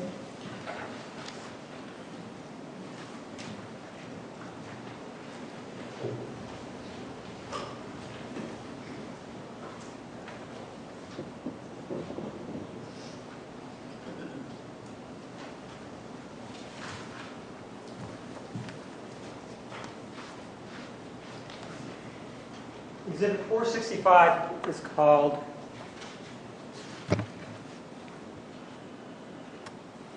Digital Photo Pro in a magazine, correct? Yes. And you previously indicated to us that you're very interested in photography and that sort of thing, right? Yes, I was. And that for many years prior to your arrest that you were involved in that sort of thing, right? Yes. You took photographs at weddings and all that, and other kinds of photographs, right? Yes. And here is the tag that's on there. It does have your name on there, right? Yes. Now, inside this magazine, on page 6, we just look at it. Leave the printed numbers to the side and the red numbers to the side. There is some writing in pencil. Can you see it? Yes. And can you tell us, if you can, what that says? Mark Stanek, 520-256-1178, ABC in parentheses. And you know who Mark Stanek is, right? Yes. Mark Stanek is a producer for, or at that time was a producer for ABC News, right? Yes. Well, I don't know if he was the producer at that time. But he had visited you on occasion, right? Yes, about 4 years ago. Right about the same time that this was going on. Well, let me just show you exhibit number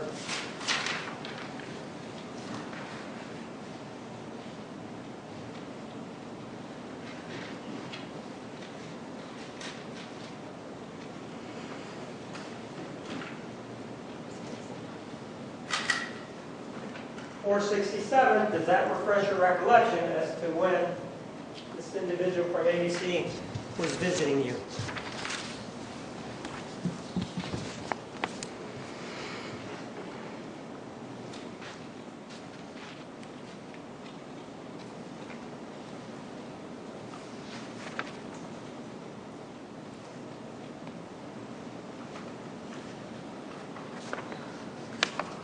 Yes. And what dates did he visit you? July 8th, 2009 and September 17th, 2009. Okay. And that's the same individual that's mentioned there, right? Yes.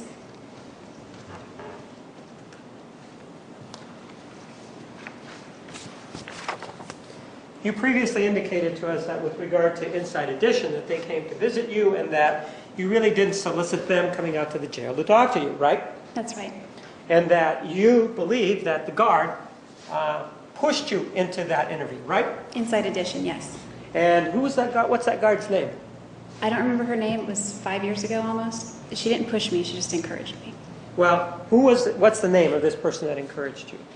I don't remember her name. They don't wear name tags very often. But with regard to the visit involving Mark Stanek with ABC News, she had nothing to do with that, right? No, nothing to do with that one.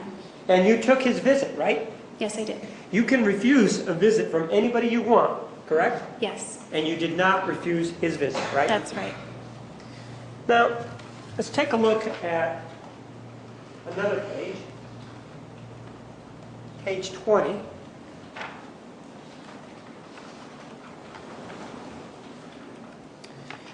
And there are some words there on page 20. And they're kind of hard to find, but they're in pencil, right? The writings? I haven't seen them. Those are in pencil, right? It looks like it, yes. Pardon? It looks like it, yes. Well, no, take a look at it. We want to make sure.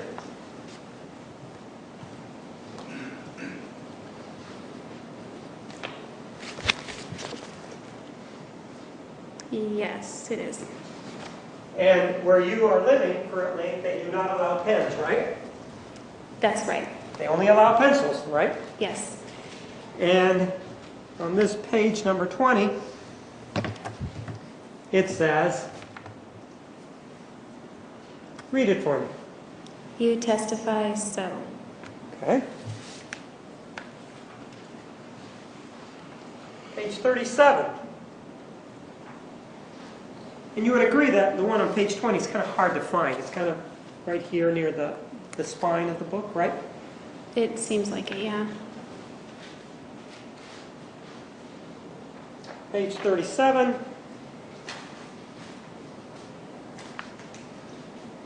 has some more writing on it.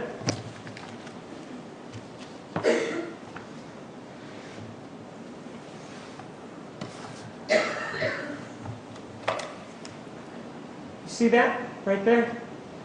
And again, if the glare is too much, let me know and I'll work it out. It looks like it said, oh, you want me to read it? I'm sorry. Yes, please. It looks like it says, we can fix this. We can fix this, right? Right.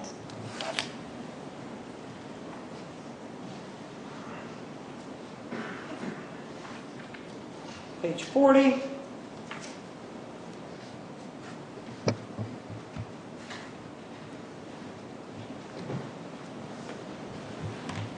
Has some more writing on it, and the lighting's not so good, but it says, what does it say? Looks like it says, directly contradicts what I've been saying for over a year. Okay.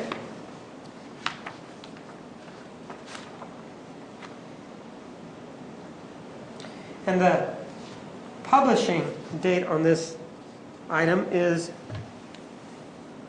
August 2011, correct? That's correct.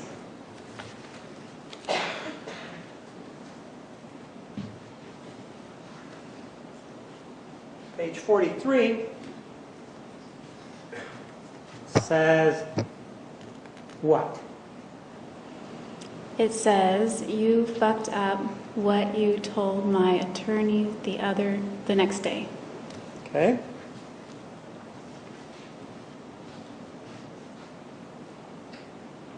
And then page 54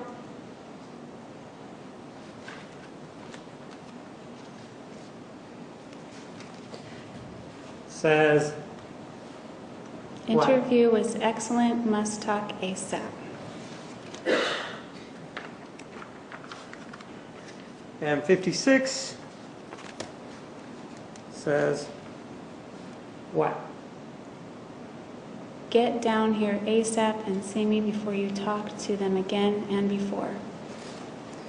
Doesn't seem to make much sense, but let me mark an exhibit for you.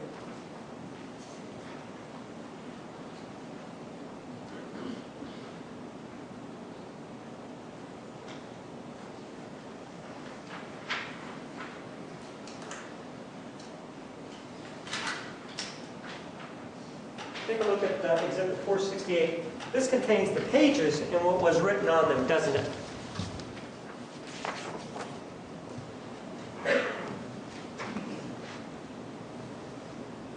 And if you need the book, let me know.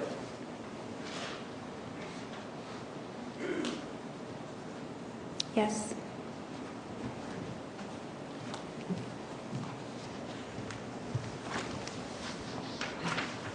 I move for the admission of Exhibit 468.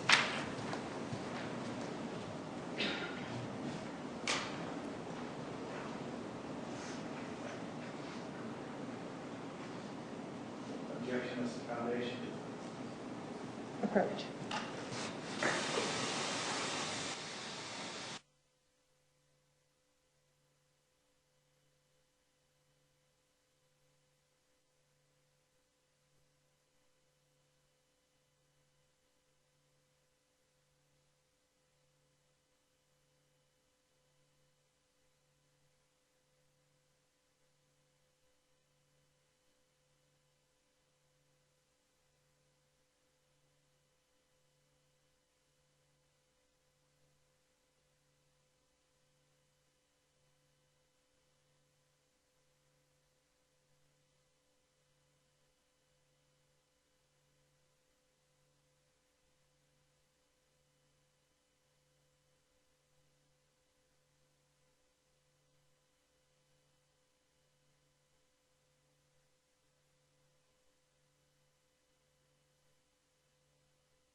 Exhibit 468 is admitted.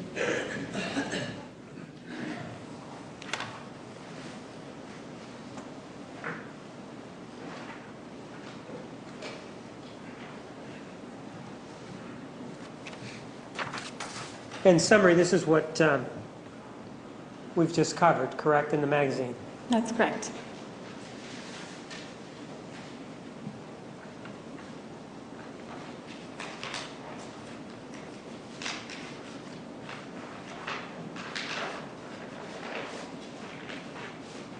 Let's take a look at the Star magazine, which is Exhibit 466.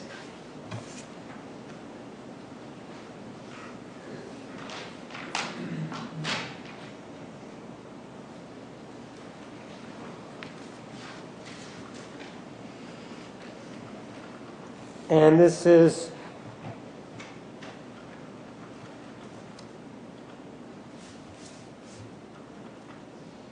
addressed to you, correct? Yes. And the date? Can you see that, February 6, 2012? I see July 25th, 2011 up in the corner, and February 6th, 2012 there.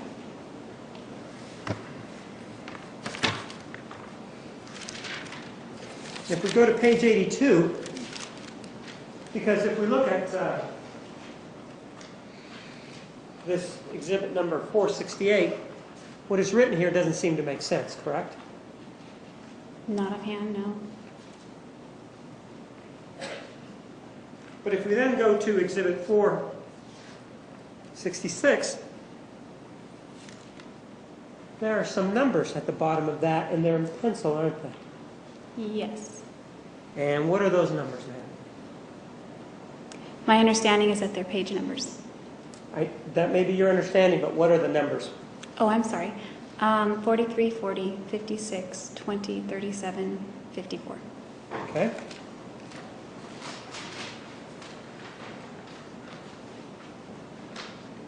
If we then arrange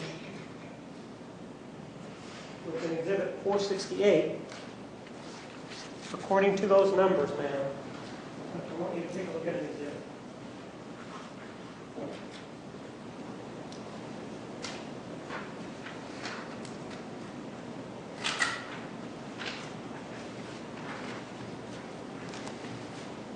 $469.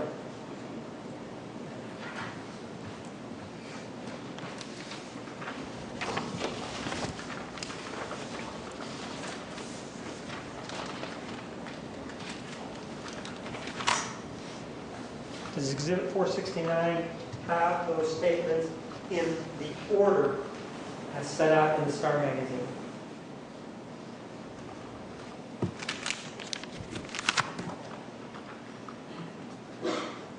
Yes.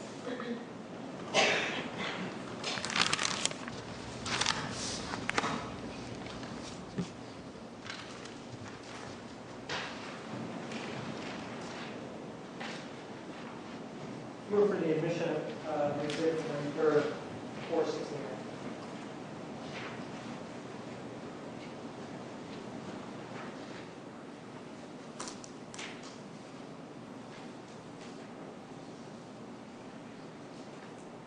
Objection, Your Honor. Overruled. Exhibit 469 is admitted.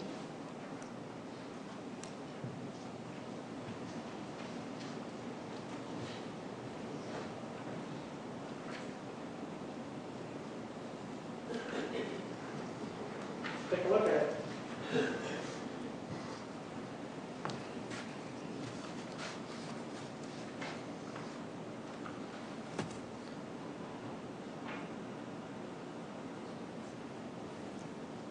Read it, please.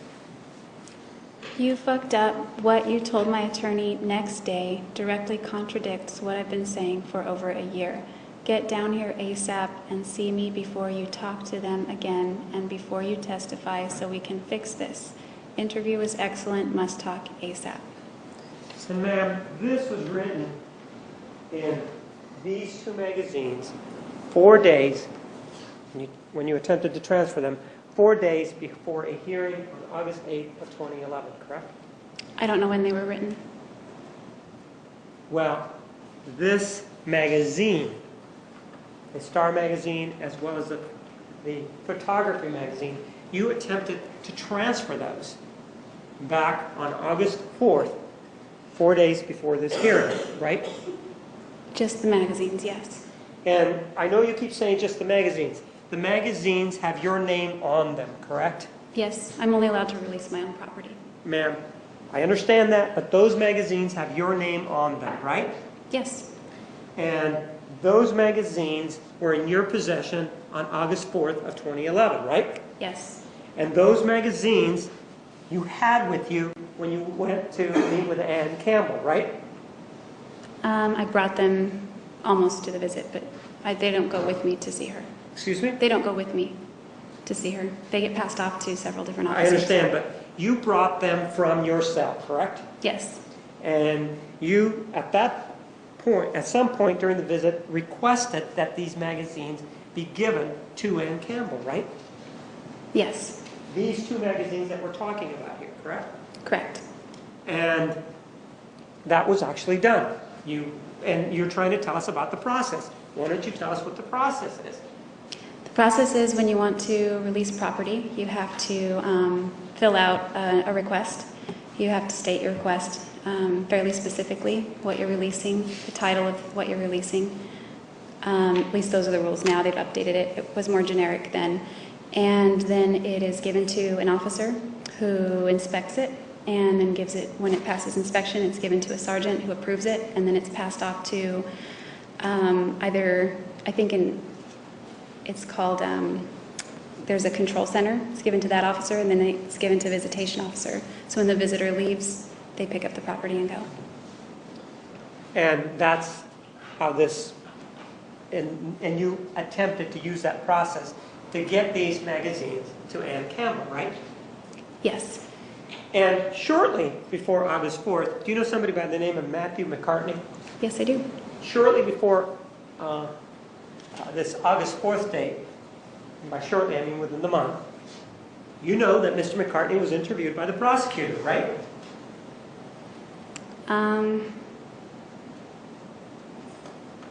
I think it was around that time. You were in contact with Mr. McCartney about the interview, right? In other words, you let him know that this interview with the prosecutor was going to take place, right? I think my attorney let him know. Well, isn't it true that in a telephone that you spoke with Mr. McCartney on the telephone about the requested interview by the prosecutor, Juan Martinez? I believe that is true. And that interview took place within approximately a month of this August 11th date of the hearing, right? I wasn't told when it was taking place, but it was close to that time. And Mr. McCartney is the individual that you testified about previously with whom you had this relationship with, right? Yes, And he's somebody that you dated, what, in 2001? 2000 and 2001.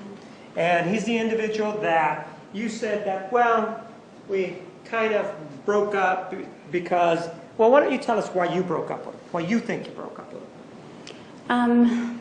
Because he cheated on me. And you're saying that he cheated on you with somebody named Brianna, right? Bianca. Bianca? And what happened with regard to that incident is that he cheated on you, you heard about it, and you heard about it while you were at work, right? Yes. Was this at the Purple Plum? This was at Applebee's. Applebee's, and you decided to drive about an hour and a half to confront Bianca, right? Yes. Because you needed to find out, right? I needed to know, yes. You needed to know. Isn't that sort of the same thing that you did with Mr. Alexander in August of 2007 when you saw him kissing with somebody, that you went and you asked him about what was going on the night before because you needed to know, right? Yes. And so you went up to, was it Crater Lake? Yes. And you went up to Crater Lake, and this is the place where they have people living in not subsidized housing, but housing that is provided by the employer, right? Yes, they're like dorms. And you were able to find where this Bianca was, right? Yes. How was it that you were able to find this Bianca if you had never had contact with her? I asked a mutual friend, and he told me what room she was in. So I Which went and knocked mutual on friend it. did? Go ahead, I'm sorry. So I just went and knocked on that door. Which mutual friend did you ask? I believe his name was Steve. And is this the individual that you said that acted really gay, right? He was gay, and he was acting very frantic. Right. And you indicated that when you came over there, he started to act really frantic, right? Yes. And he started to act really frantic just at the sight of you, right? I think because I was asking about Bianca and he knew about the affair. Well, he saw you and you started to talk to him, right? Yes. When you started to talk to him, did you immediately indicate to him that you wanted to talk about Bianca? Not about, but to. So you indicated you wanted to talk to Bianca, right? Yes.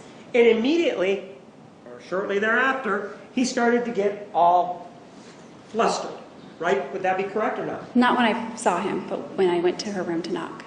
So you start talking to him about Bianca, and he tells you what place, the room she's staying in, right? Yes. And he goes with you, right? No, he told me the wrong room. He gave, initially, when you went to see him, he gave you the wrong room, right? Yes.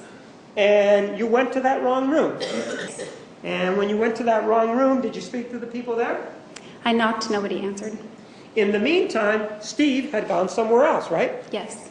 He had gone to where Bianca was, right? Yes. But you didn't tell Steve why you were there, right? Just that I wanted to talk to Bianca. Right, but you didn't tell him why you wanted to talk to her, right? No, not why.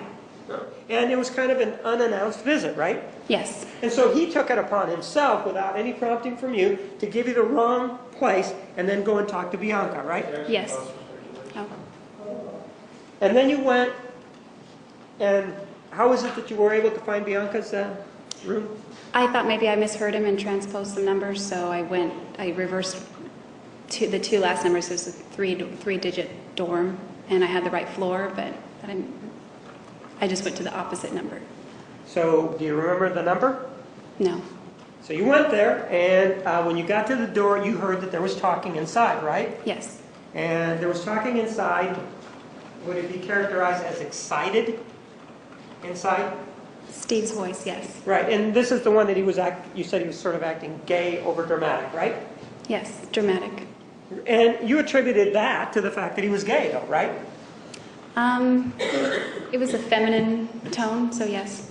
Well, no, I mean, part of what you told us before was that, well, he's kind of gay and he's kind of that way, gay. and so that he was being dramatic, right? He is gay and he was acting dramatic. And that's what you told us, right? Yes.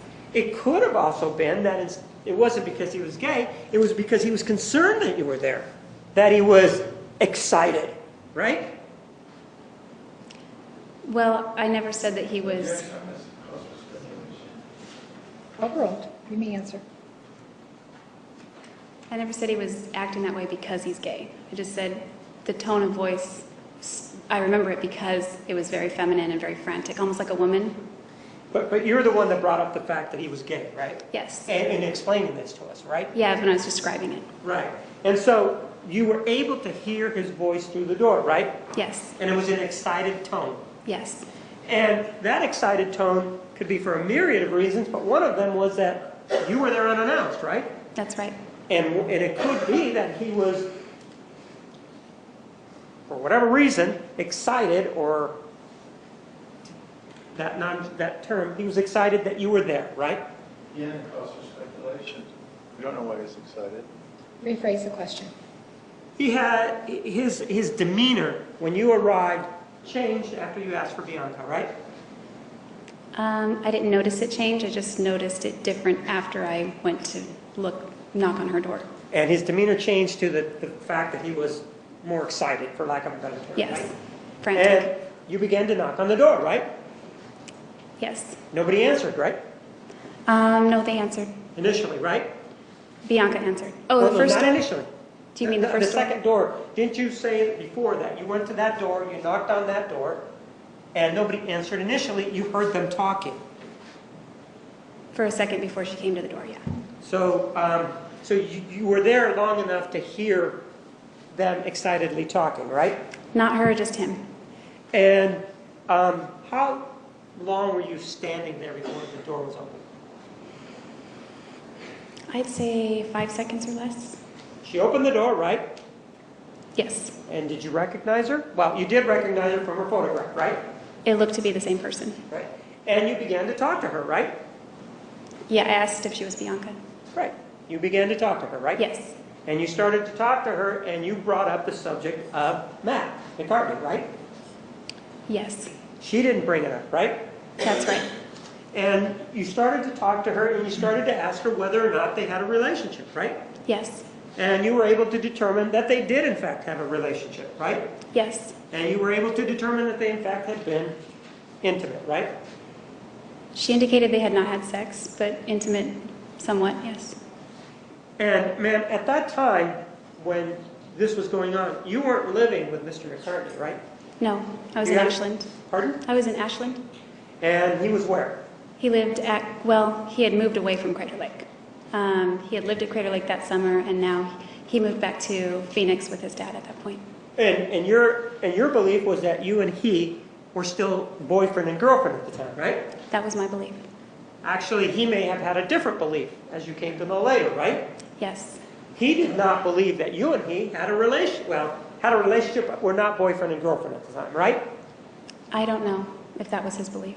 Well, you've spoken to him about it, right? Yes. And based on your conversation, do you have a belief, don't you have a belief that at that time, he didn't think that you and he were boyfriend and girlfriend? Based on that conversation, my belief was that he knew he had Pardon? messed up, and he was very sorry for it. But how long did this conversation take with Bianca? We actually sat and chit-chatted for about an hour. And this was at your request, right? Initially, yeah, I initiated the contact. And for an hour, you received information about what her relationship was with Mr. McCartney, right? He wasn't the whole conversation, but initially, yes. Well, you weren't there to visit with her because you'd driven an hour and a half, right? Can you say that again? Well, you weren't there just to chit-chat with her, right? That wasn't the point of the drive, no. I mean, you wanted to find out what the heck was going on with Mr. McCartney, right? Absolutely. And so it's fair to say that this wasn't a situation where you were just sitting there chit-chatting about her job or anything like that. It was because you were interested in finding out what was going on, right? Yes. And you were satisfied after speaking to her for about an hour what was going on. I was satisfied pretty early on, not just the hour. And in fact, isn't it true that you became a bit excited or upset during that conversation? No. At any time did you raise your voice to Bianca? Definitely not. I was in her home. And in this place, Crater Lake, was what, an hour and a half from where you were living in Ashland, right? About 70 miles. But it's an hour and a half driving, right? I think so, yes. About an hour and a half. And then after that, where did you go? After that, it was very late. I didn't want to drive the hour and a half back because I'd fall asleep. So I went and stayed at in a mutual friend's dorm. There were two. And what's that friend's name? Eddie. Eddie what? Eddie Lee. And how did you know Eddie Lee? I knew him because his parents also owned a restaurant in Wairika, as did my parents at that time. And How old were you when this was happening? How old was I? Yes. I believe I just turned 21. And your parents still own a restaurant, right? No, not at that time. They had owned one up to how old were you when they I think stopped? I was 16 when they closed it the first time, 16 or 17. Right about the time you moved out of their home. It was I moved out after they closed it. And growing up, they had more than one restaurant, though, right? Yes. And how many restaurants did your family have? Total that I know of.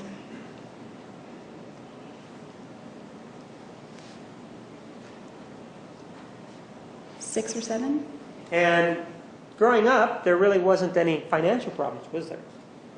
Early on, there was not. And early on, there were trips to Disneyland, for example, right? Yes, when I was very young. And when you say very young, we're talking up to 6, 7, or 8, right? Under 10.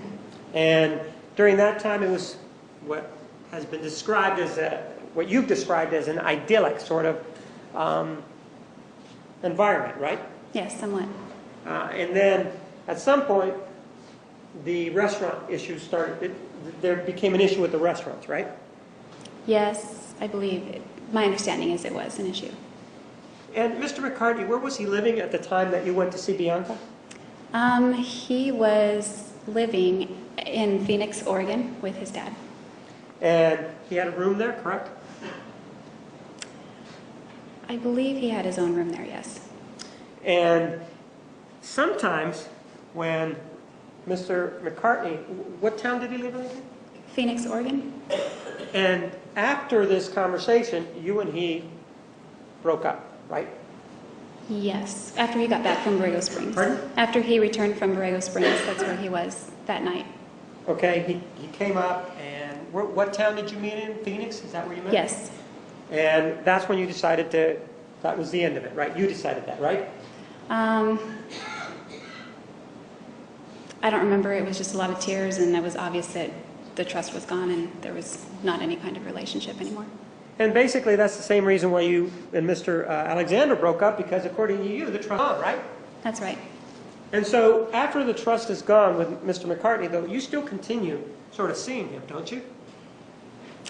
There were some blurred boundaries, but we were not boyfriend-girlfriend. And in fact, you even stayed together at Crater Lake or Ventana Inn together after this, right? After you broke up, right? We crashed in a tent for 2 weeks, but we were not together at Ventana. But you did have intercourse with him after this breakup, didn't you? Do you remember telling us that on direct Yes, examination? one time. One time, but you did, though, right? Yes. And did he continue to live at his parents' house? He moved down to Ventana to find work also. He was looking for seasonal work. Right, and at Ventana, this is where they have the places to stay as part of the job, right? Yes, more employee housing. And where were you when he was at Ventana? I was hired at Ventana first, and then he applied for a job right after me, and he was hired also. And you and he were not sharing, were you sharing the same bed or not? After I got housing, no, we were not. Right. Isn't it true that after you got housing, though, you would, when he wasn't around, go over to wherever he was staying and stay in his bed? He didn't have a bed, he lived in a tent, and no, that's not true. So, how long did you continue to see him? Well, we were no longer romantic. We just hung out more like friends. But you've continued to be friends up to this day, though, haven't you? We've sort of lost contact, but yeah, we're still friends. And, well, you at least had contact with him involving the interview with the prosecutor, though, right? I believe I did, but I know my attorneys did for sure. I'm not interested in what your attorneys did. I'm interested in what you did. Isn't it true that you had contact with him, right? Yes. And when you made your trip down from Wairika to kill Mr. Alexander, you stopped in the Monterey area, didn't you?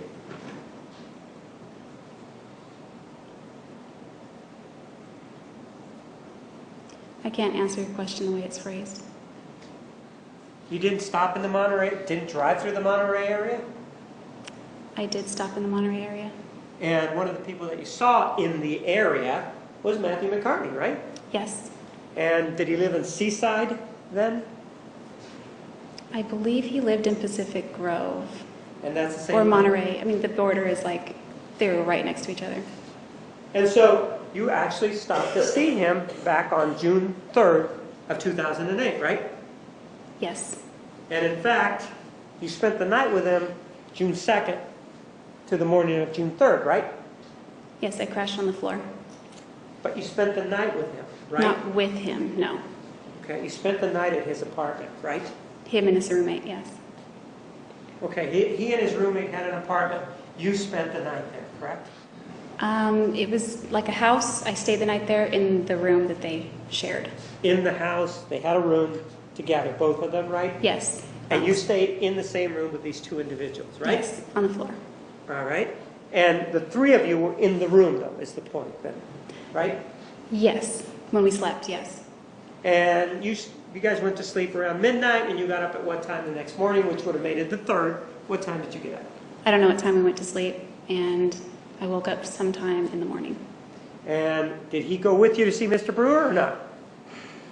No.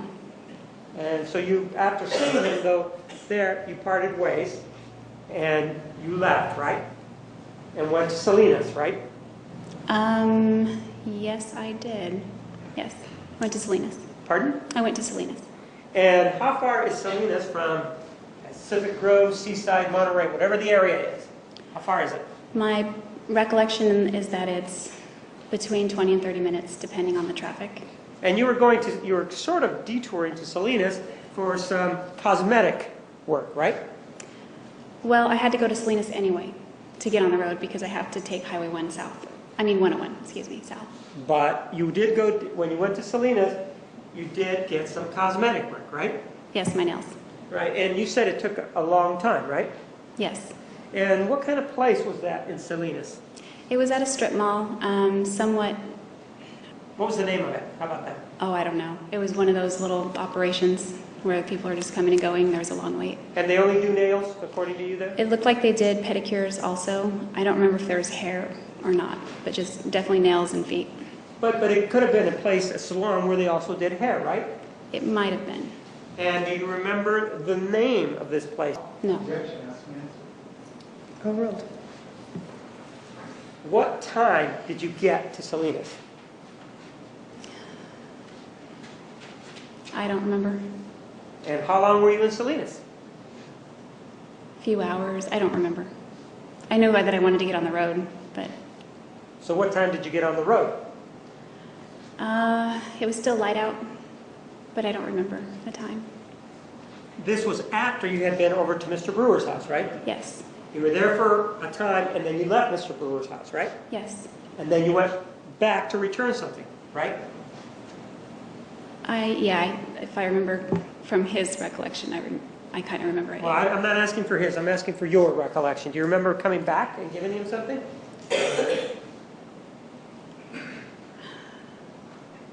I remember,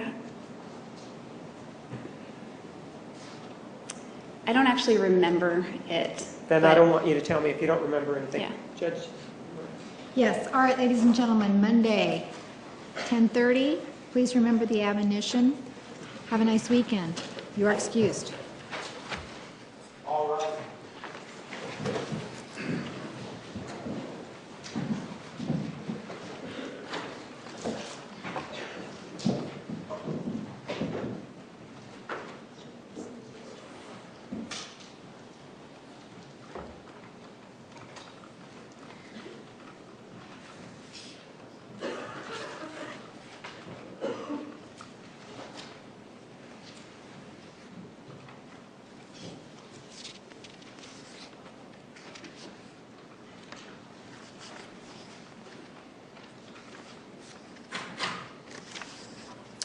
Please be seated. The record will show the jury has left the courtroom. Ms. Arias, you may step down. Counsel, anything else for today?